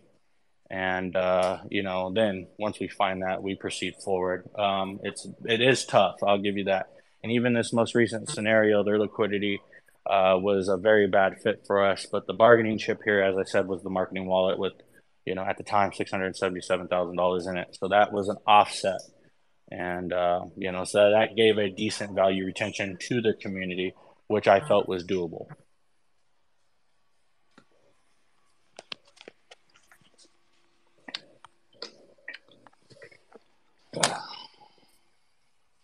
All it's right, pretty crazy, man. Hang on. We got Ross coming up, so I'm gonna get Ross up here. Nice. Yeah, I couldn't see who was requesting to speak. It was telling me someone was requesting, but it wasn't showing up. I'm glad you saw it. What's going on, Ross? How's it going, guys? You all right? Yeah, doing all right, man. Nice to finally speak to you. It is, yeah. I've been jumping at the chance. Really, it's good to speak with you as well. First of all, obviously, as you guys know, I think you're doing great work here. But it's really good to see all your support on my recent videos as well. I really appreciate it. Well, I definitely appreciate the effort going into these videos, and they're great videos. I mean, you have a way with words and a way with putting the structuring the video, man. So it's really easy to follow, and I love the reviews. So thank you for your support. That I just, as I do most nights, every couple of days, I'll jump on YouTube and I'll search SquidGrow and see what new content's out there. And if I find one, I normally drop it in the chat. So you've been coming up quite frequently.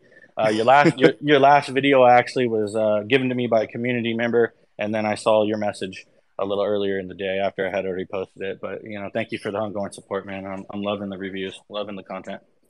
Yeah, it seems to be doing really well in the community as well, doesn't it? Yeah, it does. Yes, it does. So just it's very easy to watch. Agreed. So just for my curiosity purposes, how'd you find us?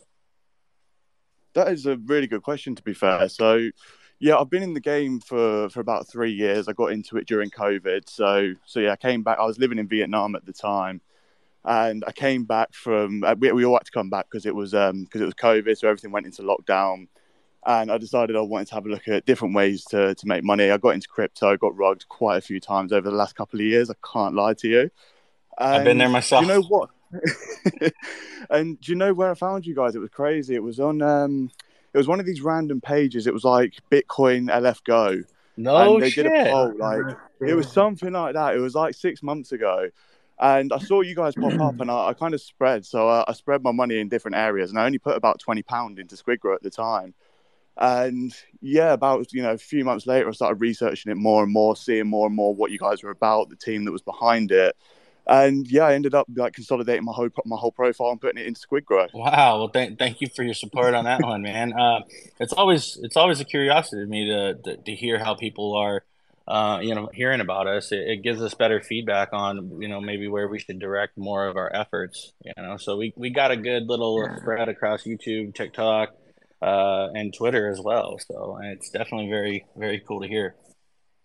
Yeah, you've got AI promoting you now as well. Yeah, we do. Yeah, we do. Yeah, we do. That was pretty cool. I was on vacation when that first came out, and at that time, I wasn't going to pay for the subscription to actually utilize the AI bot. So, I didn't confirm it myself. I had multiple people confirm it, and then BitBoy dropped his video about it as well. And then the CEO came on to the original YouTube channel and did a review, and sure enough, there we were again. So I was like, all right, yeah, I'm gonna buy a subscription into this and verify it. So I started playing around with it, as some of y'all might have saw. So I asked about the 100x, then I asked about the 1000x, and then I went a little further. Like, how did you come to this conclusion? Where's this data being pulled from? So I spit out the answer there. Unfortunately, at this point in time, it's now spitting out Terra Luna. No way. It's spitting out Terra Luna. Yeah. So it's no longer spitting us out. As the CEO said, it does change from day to day. The last couple of times I've checked, it was Terra Luna. But I think it's safe to say there was a good point in time, about 2.5 weeks, that it was spitting us out. So that's really cool and unique. I did try to Terra Luna. Yeah, I know, dude. I lost millions of dollars in Terra Luna. And I also had friends make millions of dollars in Terra Luna when they bought the bottom of it, but I had such a sour taste in my mouth.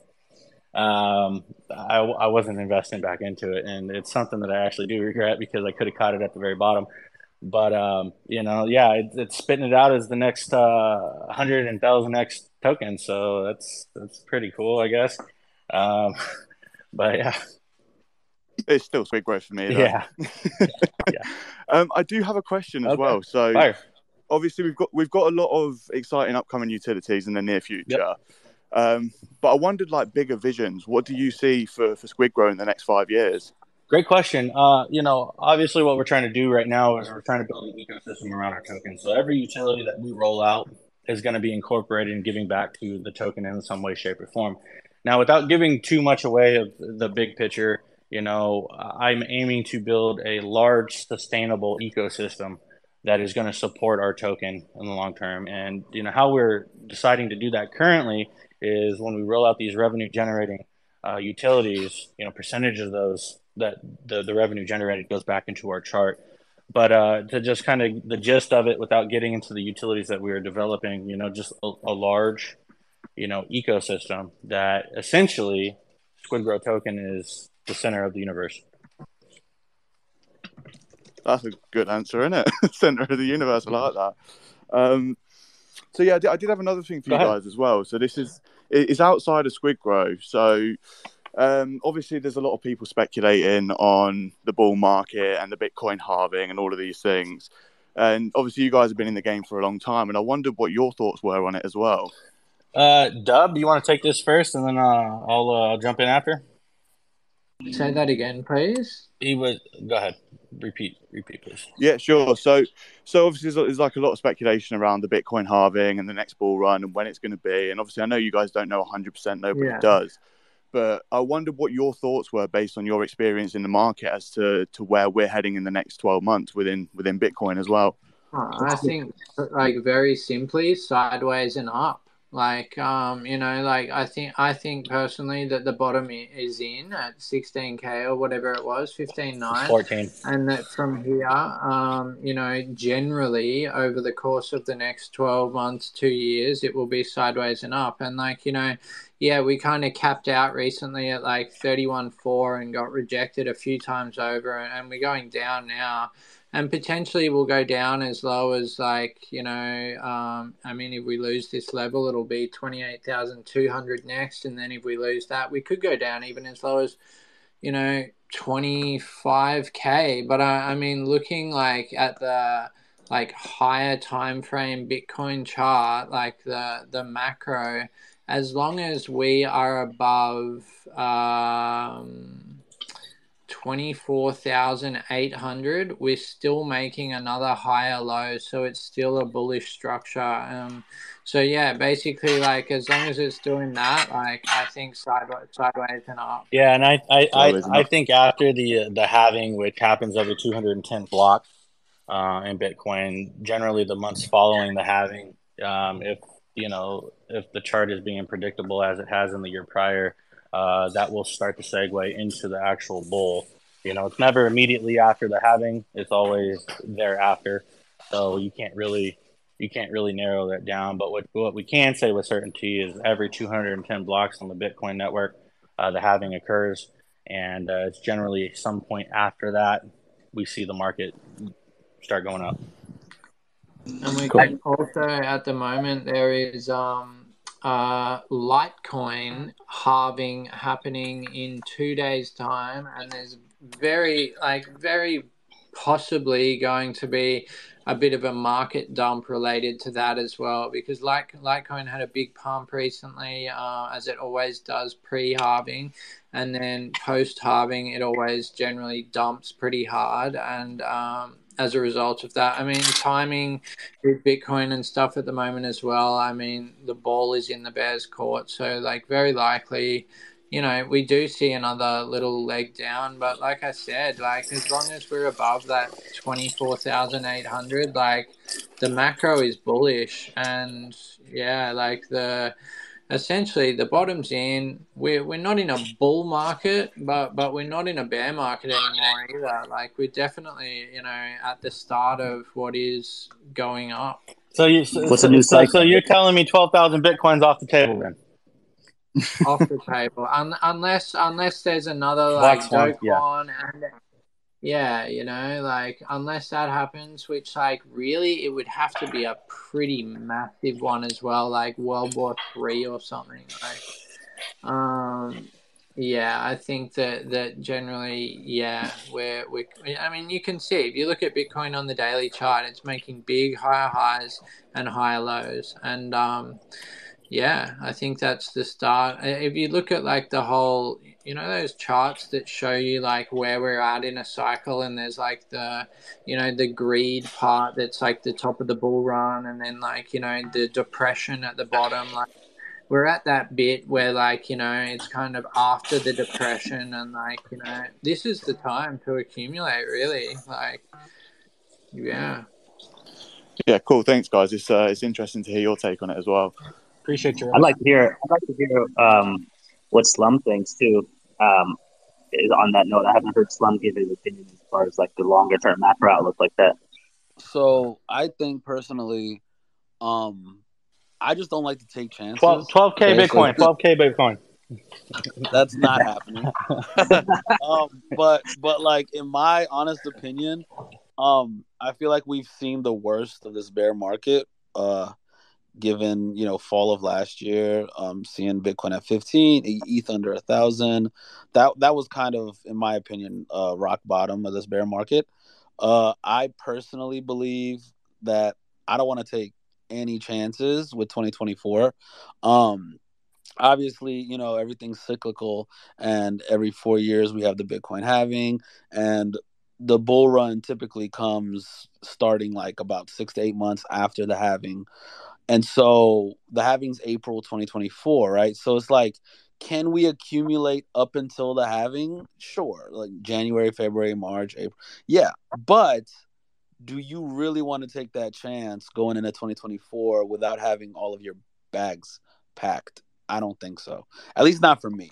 No, absolutely agree with you. Dollar cost average right now. Most money you're ever going to make in this market is accumulated right now. Exactly. Because you're not going to see these prices again when the bull comes. Exactly, right now. So we're in July. What's August tomorrow, right? So August, September, October, November. Just like take these next 5 months to literally buy up as much crypto as you possibly can, and be ready by the end of this year, and just sit back and relax 2024. You know what I mean? Because like, I mean, if it goes down lower, fucking go down lower. But in my opinion, I don't play with fire. I'm not playing with fire. 2024 or 2025 is the bull run. I've seen a lot of people do the calculations saying that 2025 is probably the bull run. But if we take Moore's law into account and the way that the awareness level of cryptocurrency is through the roof given the last bull run, who the fuck knows this isn't going to come a year sooner? You know what I mean? Who the fuck knows that after the Bitcoin halving in 2024, 2 months after that we start having a bull run, or 3 months after that we start having a bull run? We don't fucking know what's going to happen, and it could very likely start before most people are predicting. So I'm not playing games. I'm not fucking around. I'm buying up as much crypto as I can this year, and that's my take on it. Mic drop. Yeah, both all you three of you guys are on point. Fundamentally, all the stars are aligning with the exact words that you guys just said. And then I think another thing to take into consideration here is what exactly is your definition of a bull run. So for me, I consider the bull run from the very beginning of the new cycle, right? I think like right now we could already be in that, although the indicators, like Dub said, are not quite yet bullish because we're under some key levels. That the new cycle is already happening. It's just that we don't have true confirmation of that yet. I would bet on that. I would bet that we've seen the macro low. So for me, I'm already thinking in that way where like this is where I should be DCAing, because all the fundamental stars are aligning as well. You've got hedge funds knocking at the door. You've got Hong Kong and major players gearing up to take advantage of what's coming. And basically, if you can just drown out the USA's noise as they're trying to fight it because they're scared it's going to take away their control over the banks and whatnot, if you can just drown out that and pay attention to what's really happening in crypto around the world, you're seeing a deeper and deeper adoption, which is going to come to a boiling point. And, maybe the bull market doesn't start until 2025. Maybe what people consider to be like the max hysteria doesn't start till then. But you still can easily see Bitcoin creep up to 40, 50, 60 before all-time high, and some people might not consider that to be the bull market still. When we say like bull market peak hysteria, some people are thinking like 100K explosion, ultimate altcoin market. That's a kind of a short-lived phase. If you're buying and taking your positions in that phase, you're too late.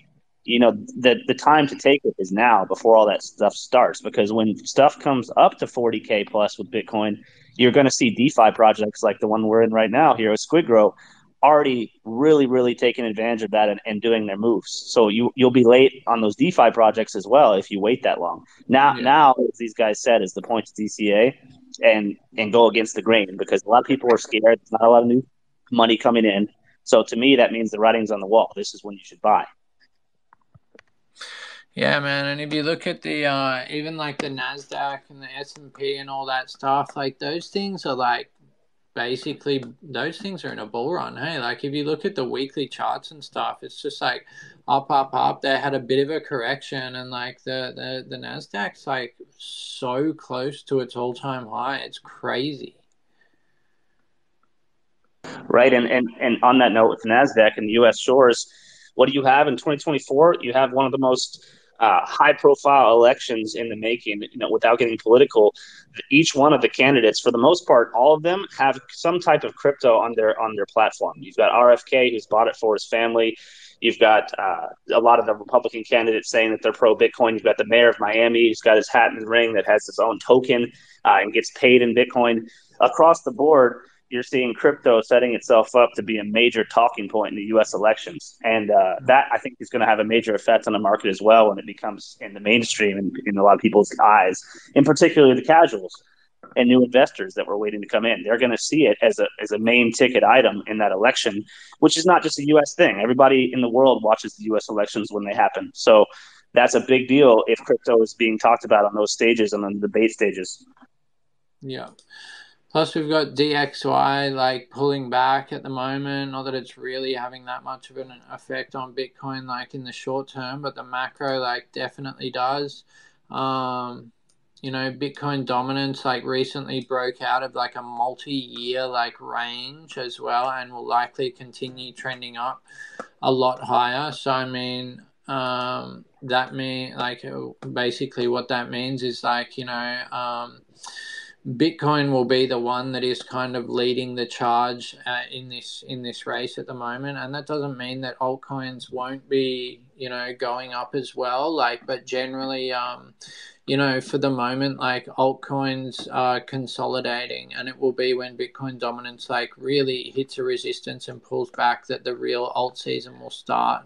So, that just gives people time at the moment to like really accumulate those good alts. Like Slumdog said before, there are some coins like Gala, which are so far from their all-time highs that if you put like $1,000 into Gala right now and it was to reach just its all-time highs in the next kind of run, you would make some serious money. But on that note of altcoins as well, like, so one of the things that I've heard a lot recently is that a lot of the altcoins from the last bull run will not be the ones that are like the front runners in this bull run. A lot of the altcoins that like lead the charge in terms of altcoins in this next bull run will be new coins that come onto the market because they will be new technologies and I guess like a bit of a new meta or whatever it is as well.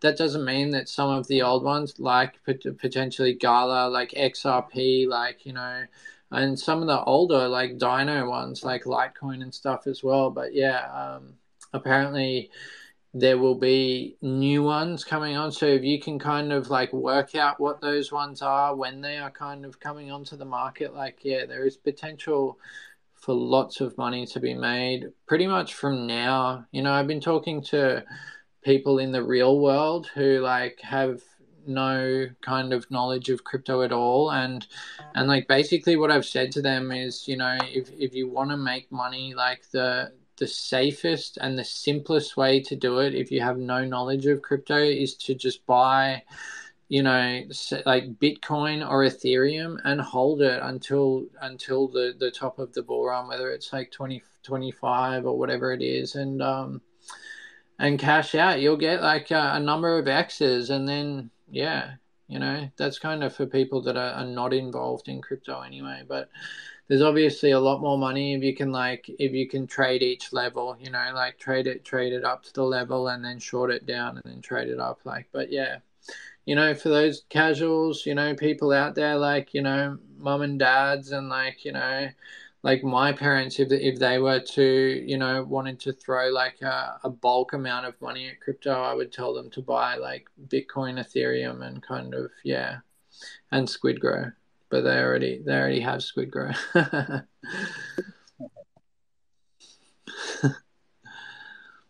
Yeah, good question, Ross. I think he had to jump off or he got disconnected, but yeah, I'm glad he asked that because I think getting you guys' opinions, man. You're all three, I think, very considered to be top level experts in the space. So I think it's interesting to hear from each of you. Shib being a mass Bitcoin and Sheep Whale, Slum having tons of experience in this space over the past years, day in and day out, with all sorts of tokens across all different sectors, and then Dub being a TA master.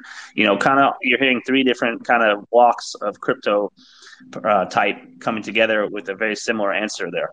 And yeah, I agree with all of you. And Shib, I hope we don't see that 12K, man. I really don't, because that would mean something very bad happened, I think, too. Yeah. I don't think the verdict's out yet. Yeah. It's a long way down, man. 12K. Oof, I don't want that. Yeah. I mean, yeah, it was. It was a long way down when it fell the first time down to 14 and change.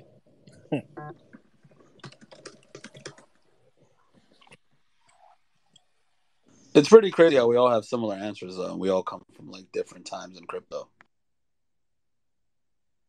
It is. I mean, there's a lot of ways to get to the same conclusion. You can look at it through technical analysis, like Dub does. You can look at it through the eyes of whales, like Shibtoshi, and you can look at it through the fundamental eyes, and just kind of analyzing the social atmosphere and the fundamental stuff, like Slum does or like I do.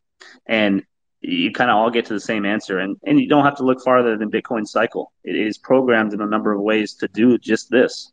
And so far, that hasn't failed. So if it ain't broken, don't throw it away. Don't fix it, as they say. And I think with Bitcoin cycle, it has not been violated yet. We're watching it do its thing. There's obviously black swans that can make people think it's dead, but yet the cycle still comes back. In look at FTX. I think within 6 weeks it came back to where it was prior to the black swan. A perfect example. Bitcoin stays on its path, and that governs us as the macro. So if you can pay attention to that and have a high level of accuracy as far as where that is going, you can really make educated guesses, especially if you're playing the long game as a spot investor. You can just set yourself up for surefire gains for the most part if you catch it at the right time.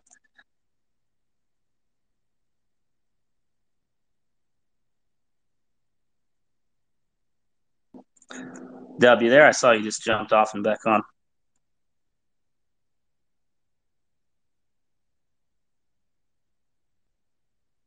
Mic check. I still see him up here. Okay, cool. Yeah, I just can't hear him.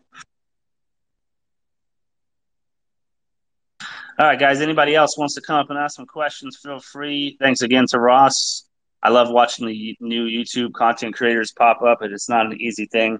We have so many talented people that cover us on a weekly basis for the most part, such as Bad Anthony, Sesh, SquidGrow Joe. We got Slum Doge in the house with us, one of the veterans. We definitely have a talented roster of content creators and influencers, and it's always nice to see a new one kind of making his start, especially one that's actually very good at it too. And I think Ross embodies that.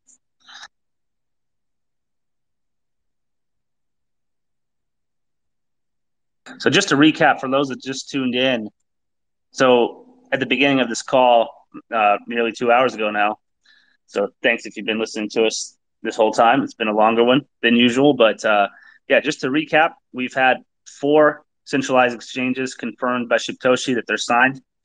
There are more in the works, and we're not done with that. On top of that, Shibtoshi announced an official partnership. We haven't given any details on it yet, other than the fact that it is their first partnership, and it's a big deal in our mind. So we think you think it will be too. Looking forward to unveiling that. There are some other things as well that we'll have in that mix, but we did touch on the fact that we're trying to sequence all of these things together alongside the next crypto gem to make the biggest impact on our chart. And I think it's safe to say that a lot of people think that SquidGrow is undervalued right now. So as far as the potential for us to go higher when these things start hitting, I think that's certainly there. A lot higher. And there's Dub and get him back up again.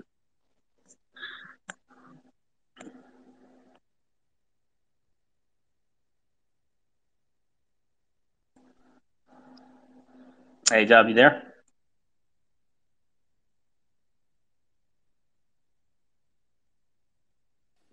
Yeah, sorry. My phone ran out of battery. No worries, man.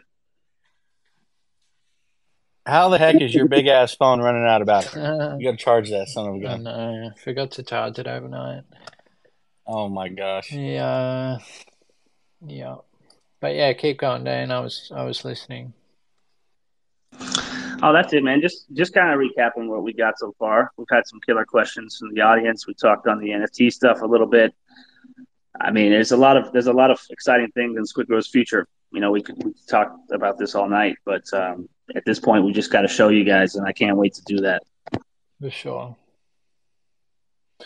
There is a lot of big stuff on the way, and not just these things that have been announced, in terms of like the ecosystem and who we have on board in terms of development and stuff like that. Like SquidGrow is very well positioned, especially in terms of like what we were just talking about just now and where the market is. Like if we can kind of get these things out and ready as the market starts to really take off and the casual money starts coming in, I think that SquidGrow is really well positioned for the next run.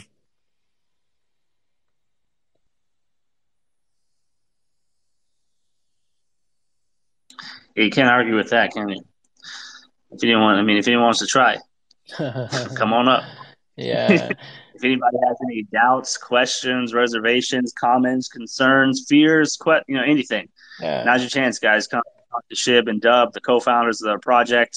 I'm here, Dane, the CMO, to answer any marketing questions and whatnot you may have. And we've got Slum Doge, one of the best in the business, up here with us as well, who's got an ice bag and SquidGrow too that he's bought. Yeah. So, yeah, guys, any questions? Don't be shy. Come on up.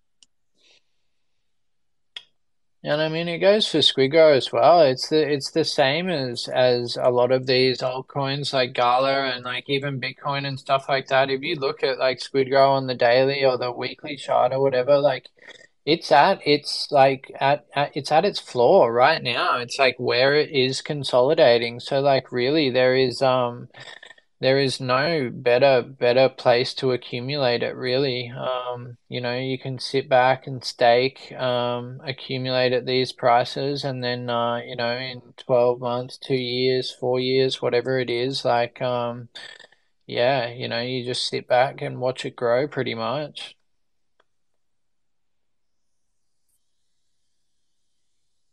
There are so You sit, there are so sorry, go. you watch the squid. Go. No, I'm just saying you sit back and you watch the squid grow. You do. You do. Yeah. It's there are so many people who buy the very top of the bull run, and it's at that time of euphoria, and people are like, oh, I wish I was around when Bitcoin was at 16K or whatever it was, and this is that time right now. SquidGrow's at like 10 mil, like Bitcoin is now at like, almost 30. Like it's literally doubled from the bottom in a couple of months. And that's like not in full bull market or anything, you know what I mean? And that's like the biggest market cap crypto that exists has doubled. So like you can just imagine what some of these altcoins can do, hey. Oh, no question. The ceiling is lifted. It's just a matter of when for pretty much all of them that have a real utility. And that's just it, guys. The utility is a word that gets thrown around a lot. But for it to actually look at the fundamental element of the word utility, utilize. People need to utilize your DApp in this case. Otherwise, it's not very much of a utility, is it, if it's not being utilized?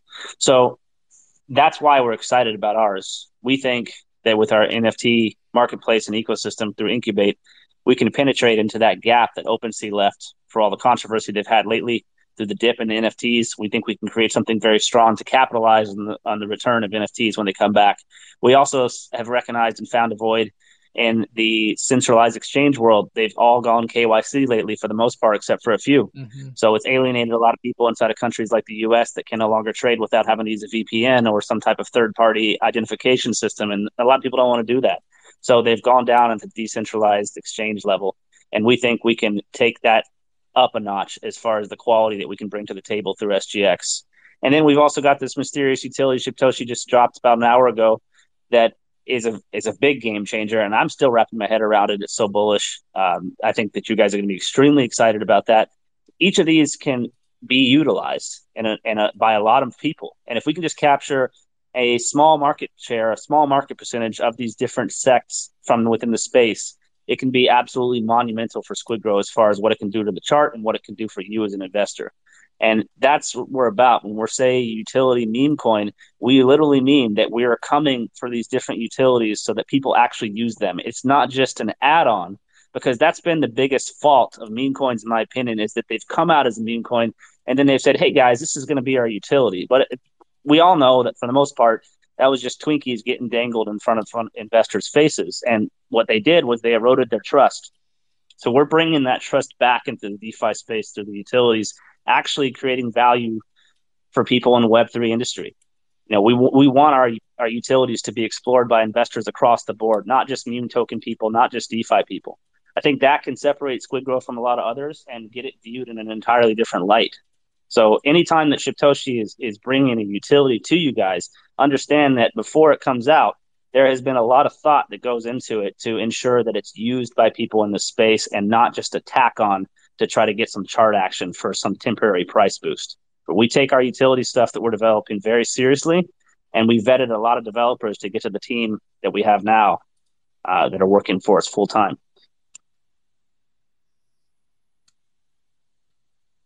Definitely.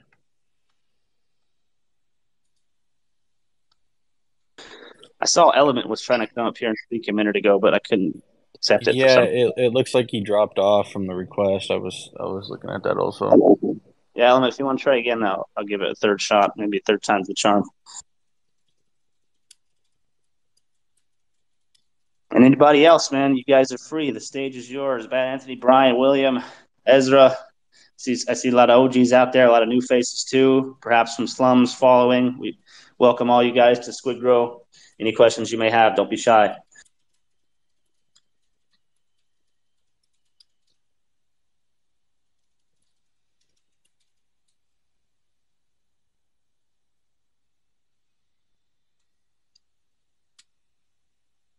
Crickets.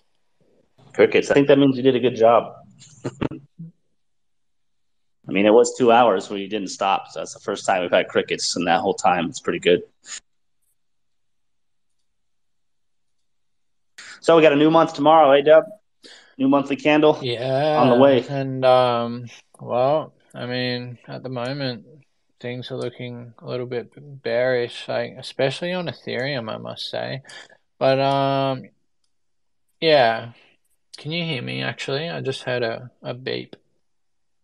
Yes, I can. And actually, we just got 2 requests to speak. We've got Bryant coming up, and I just accepted Steve as well. So if you want to go ahead, Bryant, you can finish your thought, though, Dub, before we jump on. No, go, Bryant. Hey, what's up, everybody? Everybody having a great start to their week? Yeah. Oh, yeah. Yeah, so far so good, man. Can't complain. I always love to hear that. I just there's something that like crypto related that came across my eyes recently, and I was just kind of curious to get your guys' opinion on it. Have you guys recently heard about WorldCoin? Yeah. Well, what do you guys think about that? About the whole like having to confirm that you are human? Yeah. Oh, massive dump. Sorry. Yeah. On what? What dumps? Oh shit! Yeah, I just got liquidated. Bitcoin is dumping. Yes. Oh, Yes. damn! Thanks, man. Oh my gosh. Oh, that is solid. Holy. Oh, that is holy so cow! Shit. Fuck. Holy. Yeah. Well, there goes. Oh my god! Here we go. We're going to the next level. 28.2. Get ready. Shit. 20. Oh yeah. 28.2. Oh my gosh. I'm ready for movement. I'm just bored. You know, I'm ready for just do something. Oh, I just made really good money. Nice. Mm-hmm. Oh, it's stopping at 28.8. So that was the previous low. If it can break there, yeah, it's gonna do it. Here we go. Yep. Oh, crazy. 28.2. That's what we're aiming for. Great timing, guys. Being on a space in the middle of a macro move. We haven't seen a macro move in quite some time right now. Wow. Yeah, it doesn't happen that often, but when it does, it's exciting. Yeah, I'm very excited. Oh, no. I'm bullish that it's bearish right now, if that makes sense. Oh. Wow. Stoked. Well, it actually stopped at 28,681. So let's just have a look. I mean, it fully broke the range. This is such a crazy level too, because if you think back to when we really broke this the first time a year and a half ago, and how long it took for it to happen, and everybody was doubting that it was going to get broken, and then it finally did. It's definitely a major level. You know, what Deb said earlier, if this range gets violated, I could certainly see 25, 24.8, and 26 being on the cards before we see any type of proper bounce. It's being bought up pretty solidly, but it'll go back down because it lost the level. Oh, I'm so stoked I put that Bitcoin short on. Yeah, thanks for the text, Dub. I appreciate it. I'm in a $70,000 long. Man, damn it! I had another one on KNC Qcoin. I had the take profit set way too high. Like, I mean, sorry to interrupt there, guys. There was just a lot of action. Mm-hmm. I immediately went to check, and it's always fun in crypto. Oh wow. Wow. Where were we? Holy cow. Yeah. Where were we? Dang it. WorldCoin. We're talking about their use case being something that's going to be sought after or not. I think, Bryant, that it is. I've heard Elon even speak on the fact that in the future you may not be able to tell a user apart from a bot across several platforms. So I imagine that that is a real thing and a real concern going forward. But as with a lot of things, it's probably a bit early to really think that that's absolutely necessary. I mean, like I heard someone joke on, I think it was Elon versus his Elon parody account the other day. Someone was impersonating Elon, and to make sure he wasn't a bot, he just like moved the mic closer to his face. So there's still some ways you can KYC, you know. But I do think that concept is pretty interesting because going forward, when AI really does become so mainstream, that might be a big concern.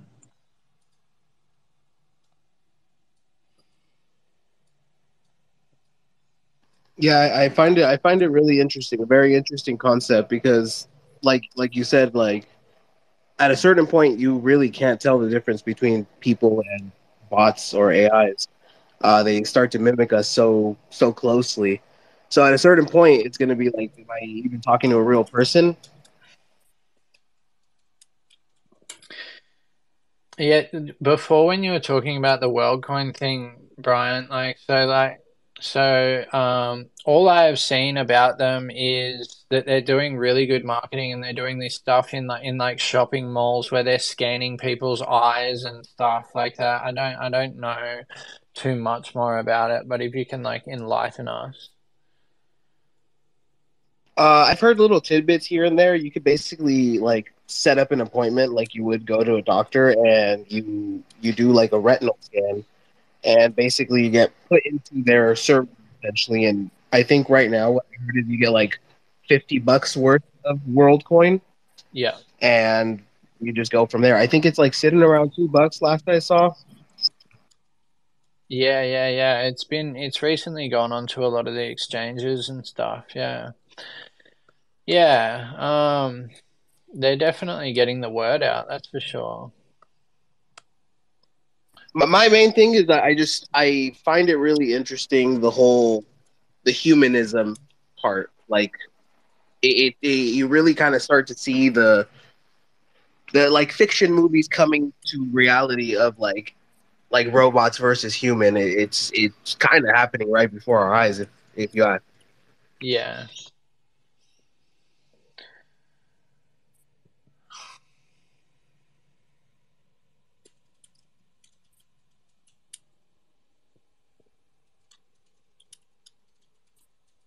Would any of you guys do the retinal scan to get like scanned in What per se? No, what do they no way. what do they do with your Whatever they want. yeah. Yeah, I mean you're basically just giving them your human identity essentially. Yeah. Wow. Look what happened with 23andMe. Everybody remember that? Go Google, do a quick Google search as far as what happened to that data in the last year, and you might be surprised. Wasn't good. Yeah. Put it that way. I mean, I feel like it's very Orwellian and draconian, and I don't like both of those things. They freak me out.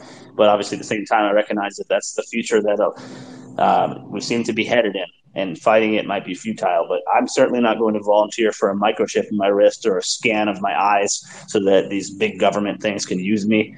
Um, you know, that's just my thoughts on it. But at the same time, that might be the future that we're going to, like you say, Bryant. And the sci-fi things are coming true. Yeah. I really do think at a certain point, maybe 30, 40 years from now, getting the new microchip implant is going to be like just getting the brand new iPhone. I really do see that. Say that again, the neurotip thing. What's up? Say that again, what you just said. I really do think in the next 30 to 40 years, getting a microchip implant is going to be like just getting the new iPhone. It's going to be just a social norm, just a casual thing that you do. Yeah, well, I mean, if people like Elon are promoting it, like, yeah, you're probably not wrong. And like his Neuralink thing or whatever it is, apparently it will allow people like paraplegics to walk and stuff. Is that right? Like, Yes, it already is. I heard about that too. That's one of its base use cases. That's one of the really like the good use cases of it. Like it can actually help people with disabilities. That's the big draw of it that allows it to cross legal pathways.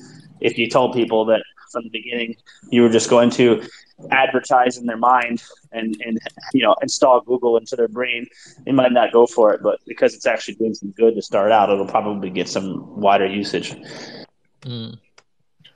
Even if you tell people it'll install Google in their brain, I think some people might go for it. Just it would turn you into basically a more powerful human being because you have all the information at a thought. You know what I mean? Like math, you don't even have to calculate anymore. You're going to have an implant that's going to be able to calculate things. You're going to be able to send text messages with just a thought, answer emails by just thinking. Like I think there's a lot of use case for the technology, and I really see it being implemented. If not 30 to 40, maybe even sooner, in my opinion. Yeah, no, I think I can see it happening quicker. And I mean, it's like Halo Master Chief Collection. Anybody? Cortana? Or what about Mass Effect? Mass Effect, right? You got like AI, artificial intelligence on board, helping you see things better and like scan things better as you're like blasting shit. So yeah, it's it certainly could be a good thing, but it could also give people that are controlling those technologies complete control over you. So it could also be bad. Oh yeah, hijack your hijack your passwords to your exchange accounts, and all kinds of fun stuff. Oh yeah, think about what the black hats will do with that. Yep.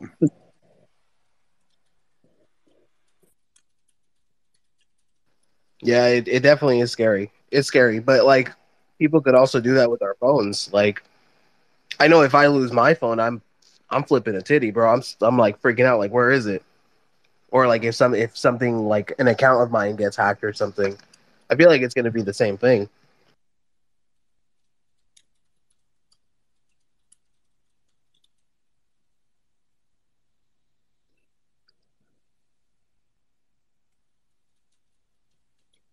Well, I'm sure that blockchain will get integrated into it in a number of ways. You probably have blockchain in your head before we know it.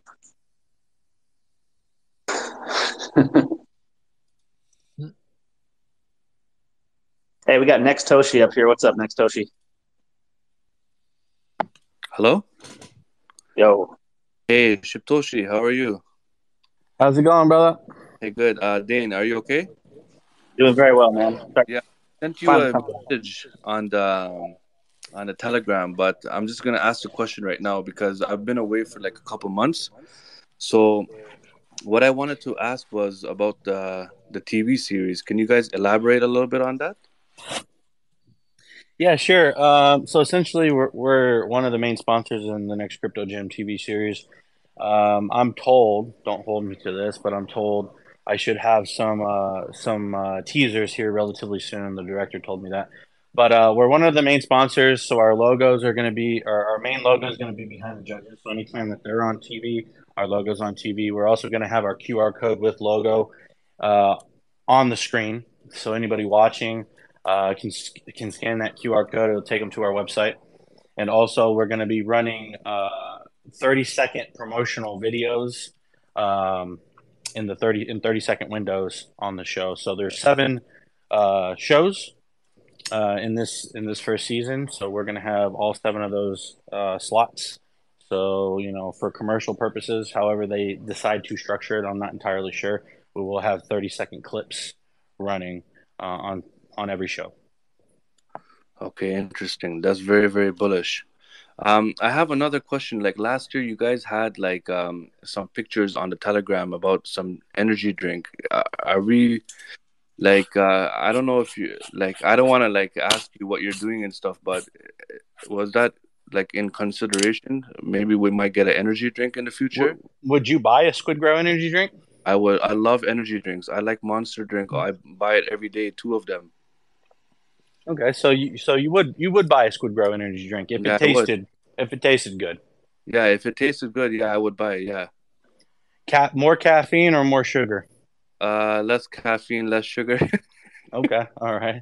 So But not a high amplified energy drink then, just yeah, something something. healthy, like something like well, not healthy. Like I don't know if all the energy drinks, because a lot of people they tell me, There's oh, there's don't. there's a lot of sugar in these things. Oh Yeah, yeah, and sugar substitutes. Yeah, yeah. yeah. So I don't Uh, know. Might Like if it had more caffeine. if it was promoted in the gas stations all around the world, like how energy drink Prime is and Monster drink is, and if I saw a Squid drink in the gas station, I would probably buy that one. No, 100%, I would buy So it. just to kind of answer your question, no decisions have been made at this point in time in regards to that. We are Okay. exploring a couple different avenues, but I'll leave it at that. Okay, that's nice. That's good to hear. I think there's something gonna come about the drink, but I'm just gonna wait until you announce it. Yeah, just I'm just always curious if somebody would drink it. Assuming it tasted good. I would drink like a coffee thing. I'm a big coffee fan Oh, personally. well, I mean, you kind of know where we stand on that one. Yeah. What about you, Slum? I saw you unmute. Yeah, I was about to say I could go for a Squid Grow cold brew. All right. Okay. All right. Yeah, man. Let's get a brewery. Let's go ahead and just open up our own brewery in Texas. Just Yeah, down the but hill like country somewhere. just make us a squid brew. Squid brew. Made with real calamari. No, that's probably not very good. Or a clamato. Or a clamato. I mean, What would be our flavor? What would be our flavor though? Like on a real note, what would it be? well, Clams. oh, dude, that's terrible. Wait. Have you guys okay, look. Just hear me out. So there's like those drinks, right, that are like Bloody Marys, except they're like with clamato juice. Or like when they have those what are the drinks with the shrimp? It's like a shrimp cocktail or something like that. We could do something along If those if if lines. I wouldn't personally drink it, I'm not going to put it out. So you don't like Nah, micheladas, you nah. don't like Bloody Marys, Well, you don't. I don't drink alcohol, so yeah. I mean, I don't do Okay, anything alcohol related. I'm a big fan of energy drinks and coffee myself. What got it. about some chew, man? Oh man, don't even Squid don't Grow even get chew. me going on you. I'm trying to wean myself off of that, and it's a battle that I am epically failing. I was doing pretty good. I was off Copenhagen for about 2 months, and then all the stress of the ETH launch, I crawled right back into a can. So, that's how that went. But I mean, I definitely dip my own brand for sure. I would. Yeah, I feel like you know a good bit about what to do and what not to do as far as making it. You have a good brain for that. But yeah, I definitely wouldn't put something like that out. It would be a good moneymaker, but they do cause cancer. They do kill people, and it's not something I would personally endorse as far as tobacco products. Yeah, that's pretty bad juju. It's like that movie "Thank You for Yep. Smoking" with the two-face actor, like that. But energy drinks and coffee, on the other hand, I love my coffee. I love my energy drinks. So I don't know, maybe. But great question on that. Yeah, thanks. I like that. I like energy drinks, so I think it's like I was wondering, like like the revenue, if we were to base, like, if for example, if Squid Grow was to basically make an energy drink for the whole world, and like a little percentage of that goes into the chart, that would be Well, crazy. I that's don't right know. around our line of thinking. Um, Yeah, but it's too soon to make any I decisions know, on that in that regard. but that would be really nice to see. If I ever see that at the gas station, I'm like, wow, Yeah. that would be sick. I think there was a company that named an energy drink after me actually in crypto already, Mm-hmm. but I'm not sure how Yeah, Crypto Blast. I've had Crypto Blast since 2016, by the way. I outdate them, so just have to I point that got out. I got one of those cans right here in my Red Bull fridge, actually. That's awesome.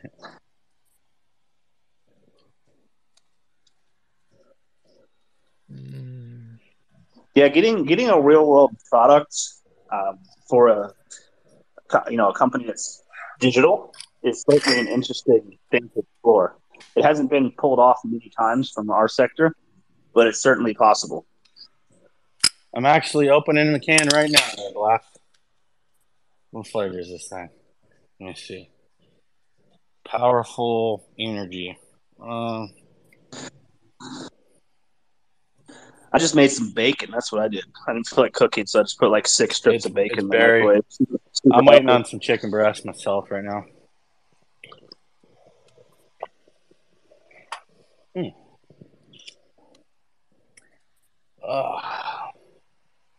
Damn, guys, I don't know what I did to my neck, but I woke up this morning and my neck is damn killing me. It sucks to get old and falling apart.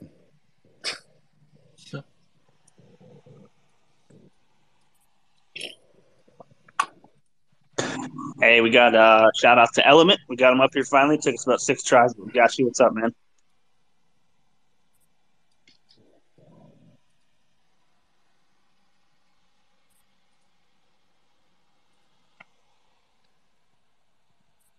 No dice?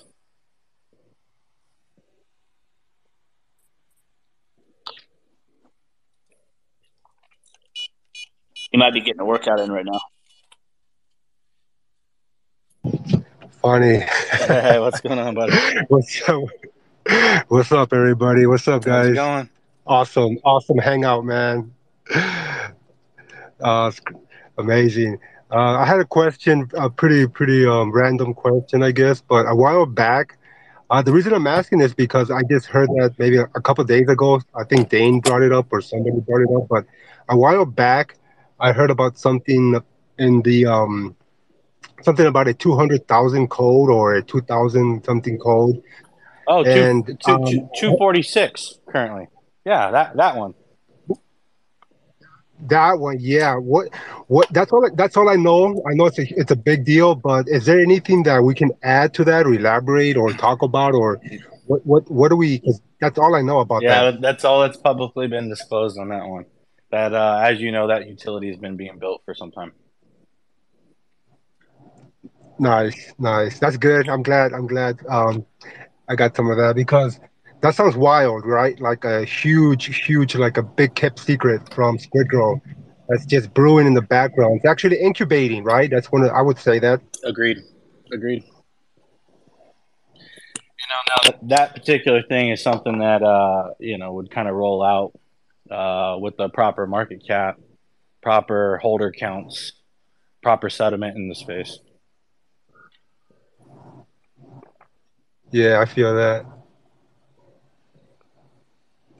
But yeah, I can't really get too into detail on that one for you, my friend. No, it's all good. I am definitely excited about the energy drink concept, though. That's I also drink pre-workouts. I work out all the time, so I'm drinking coffee, pre-workouts, mainly pre-workouts. But I love coffee, so if you can, you can have an energy drink, coffee flavor. I'm all for that for sure. Good to hear that. Again, it's we can't really confirm nor deny, but obviously, we did have some designs drafted up, so it's something we're thinking about. Yeah, they look super cool too. They look super legit. We can have Kraken flavor. Kraken flavor?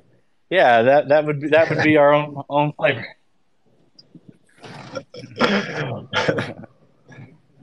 Infinite energy, man.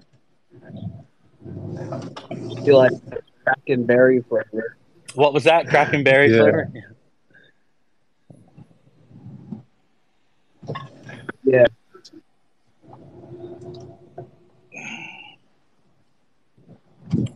Or like squid strawberry flavor. I do like strawberries. Yeah. no sugar. I'm the no sugar guy on energy drinks.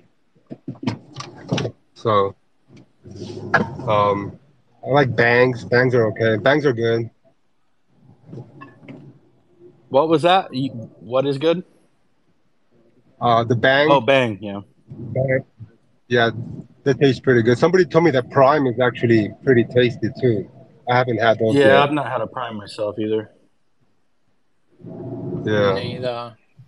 I've been personally destroying Celsius because I'm trying to watch my figure. Nothing wrong with that. My girl drinks those.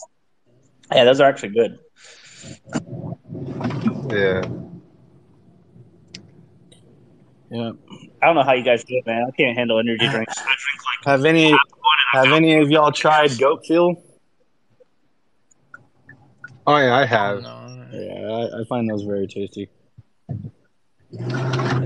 Yeah, I have. Those are pretty tasty too. Yeah. How's the energy on? How's the It energy was on pretty those? good. Do you I feel didn't any? really notice any like significant crash, you know. Yeah. So I found them very tasty. Yeah. Yeah.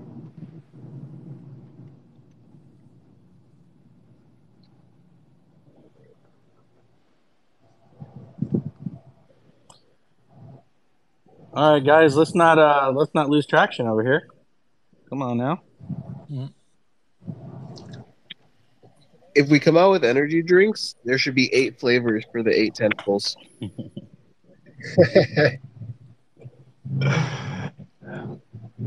Yeah. I like it.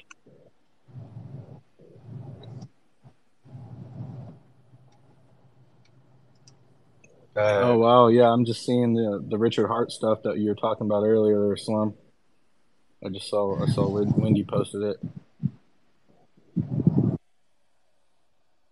Yeah, that shit is crazy because it didn't just affect Hex; it affected Pulse Chain too. Yeah, Hex Pulse There's a Chain. lot. Yep. Yep. Yeah, I see Crypto Barras talked about it too. A lot of people hate on Hex. You're mumbled. Oh, I'm just gonna stick quiet then. I don't know how to fix it. Yeah, they got Hex, Pulse Chain, Pulse X. Raised more than $1 billion.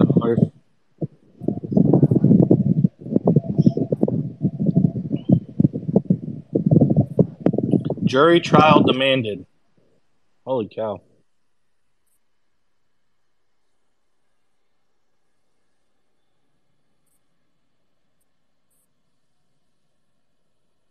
Hey, Shitoshi, I have a question about Incubate. Okay. For starting a collection, are there going to be fees associated with that? Are there going to be what? Are there going to be fees associated with starting a collection? We haven't decided on that. I'm sure there will probably be some kind of fee rate for the platform, either launching it or minting, etc.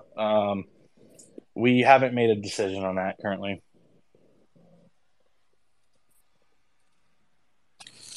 Have you guys made a decision on what the fee percentage is for the platform to keep on like trades on the platform? We have not. No. Okay, I'm excited to see how much it is because you already know I love NFTs. I'm all about that life. I'm probably going to try to see if I can make a collection, and also I'm definitely going to be trading on there. Yeah, it's in regards to the making the collection. I mean, it's relatively easy. I think a 10-year-old would be able to make their own collection. So it's relatively easy. Obviously, we do have to try to attempt to generate some kind of revenue. I would like to just cover the server costs. Anything extra than that would be, a benefit. But we've been paying the server costs for development for some months now. So as of now, we haven't talked about the technicals as far as fees and so on and so forth. We've do have a loose understanding of what our NFTs will be priced out as far as the Mike Miller. As we said in the Telegram group, the minimum price of these would be $500. Now that's not set in stone, but the least amount that you can plan on spending would be $500 for the Mike Miller collection. Okay, good to know. I was actually very curious as to how much it was going to be, so I can start having some funds in reserve. Yeah, so we dropped that I don't know, maybe a week ago in the community. A community member asked, so we've never publicly done that before, but we definitely there's definitely a lot of upside to this collection. Maybe it's not for everybody, but with the utilities that we have and the compounding, you'll be able to earn that money back in no time. Especially if you mint one of the mutant apes or one of the blue chips as well. I mean, there's instant value there. Yeah. I know this collection is going to be absolutely killer. I think it's going to be up there with the board apes in absolutely no time. Appreciate you, Brian. No problem, man. I appreciate you, the team, everything you guys do, man. You guys are always killing it day by day.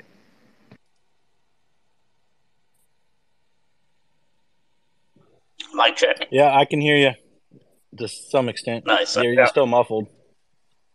Okay, man. I'm just gonna stay quiet. I'll keep it open though. I can't fix it, sadly. All right, we have any other questions, guys?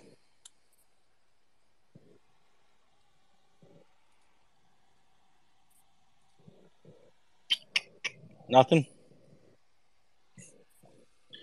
All right. Well, with that said, guys, I think we'll wrap it up then. If we don't have any additional questions, then we'll go ahead and close this down. It was a solid space. I'm not sure how long we've been on here for, but it's been a little bit. 2.5, 2.5 hours. Okay, cool. Good. All right, cool. Bryant, next Toshi, Element. Anybody have anything to add?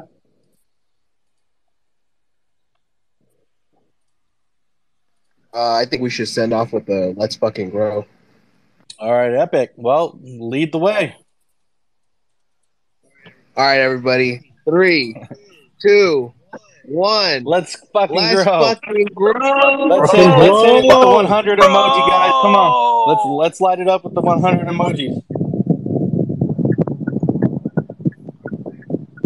There we go. Let's go, baby. Let's go.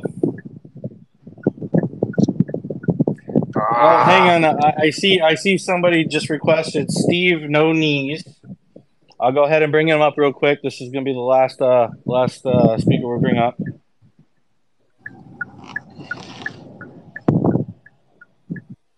Go ahead, Steve. Oh, he's connecting. I've been trying. Yeah, he's connecting. Yeah, finally got him up. I was trying to get him up from last time. Hey, how's it going? Hey, what's going on, Steve? Can you hear us okay?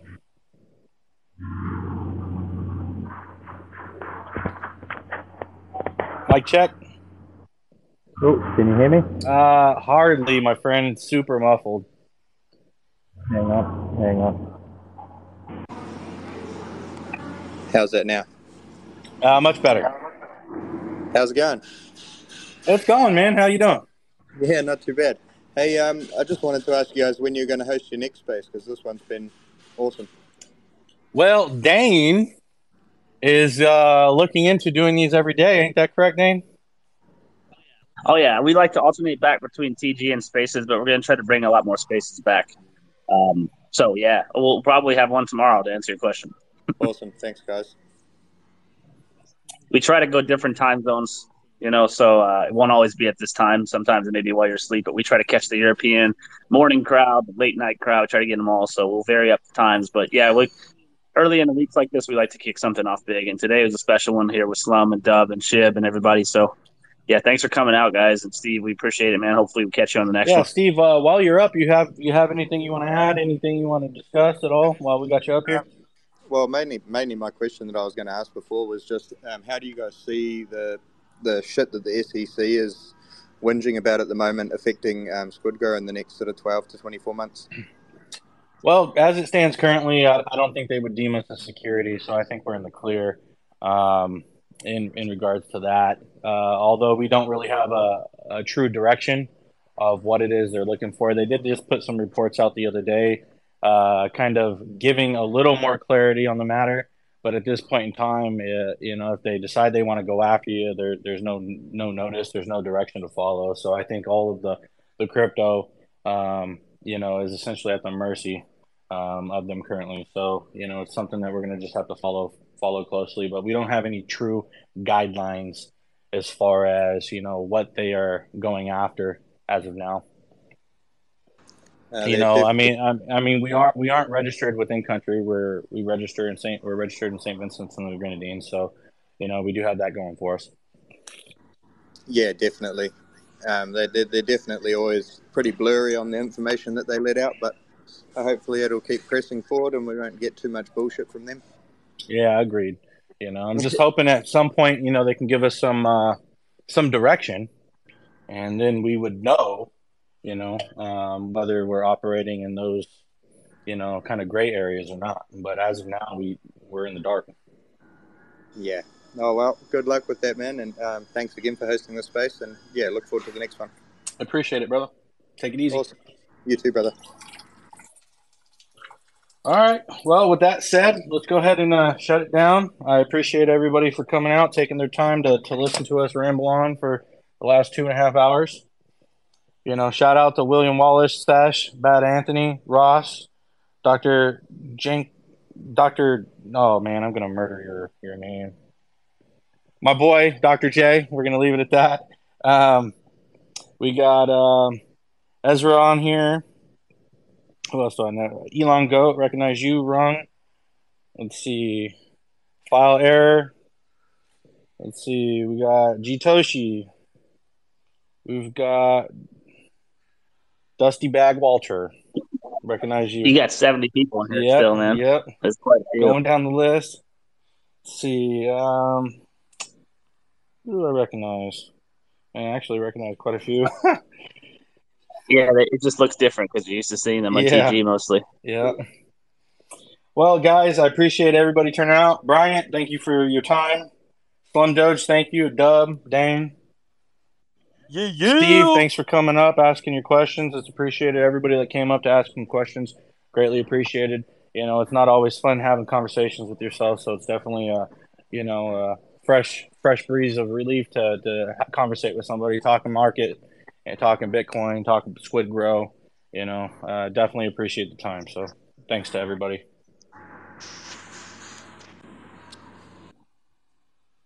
All right, guys. Catch you on the next one. Take it easy, guys. Come catch you later. Take it easy, guys. Love it.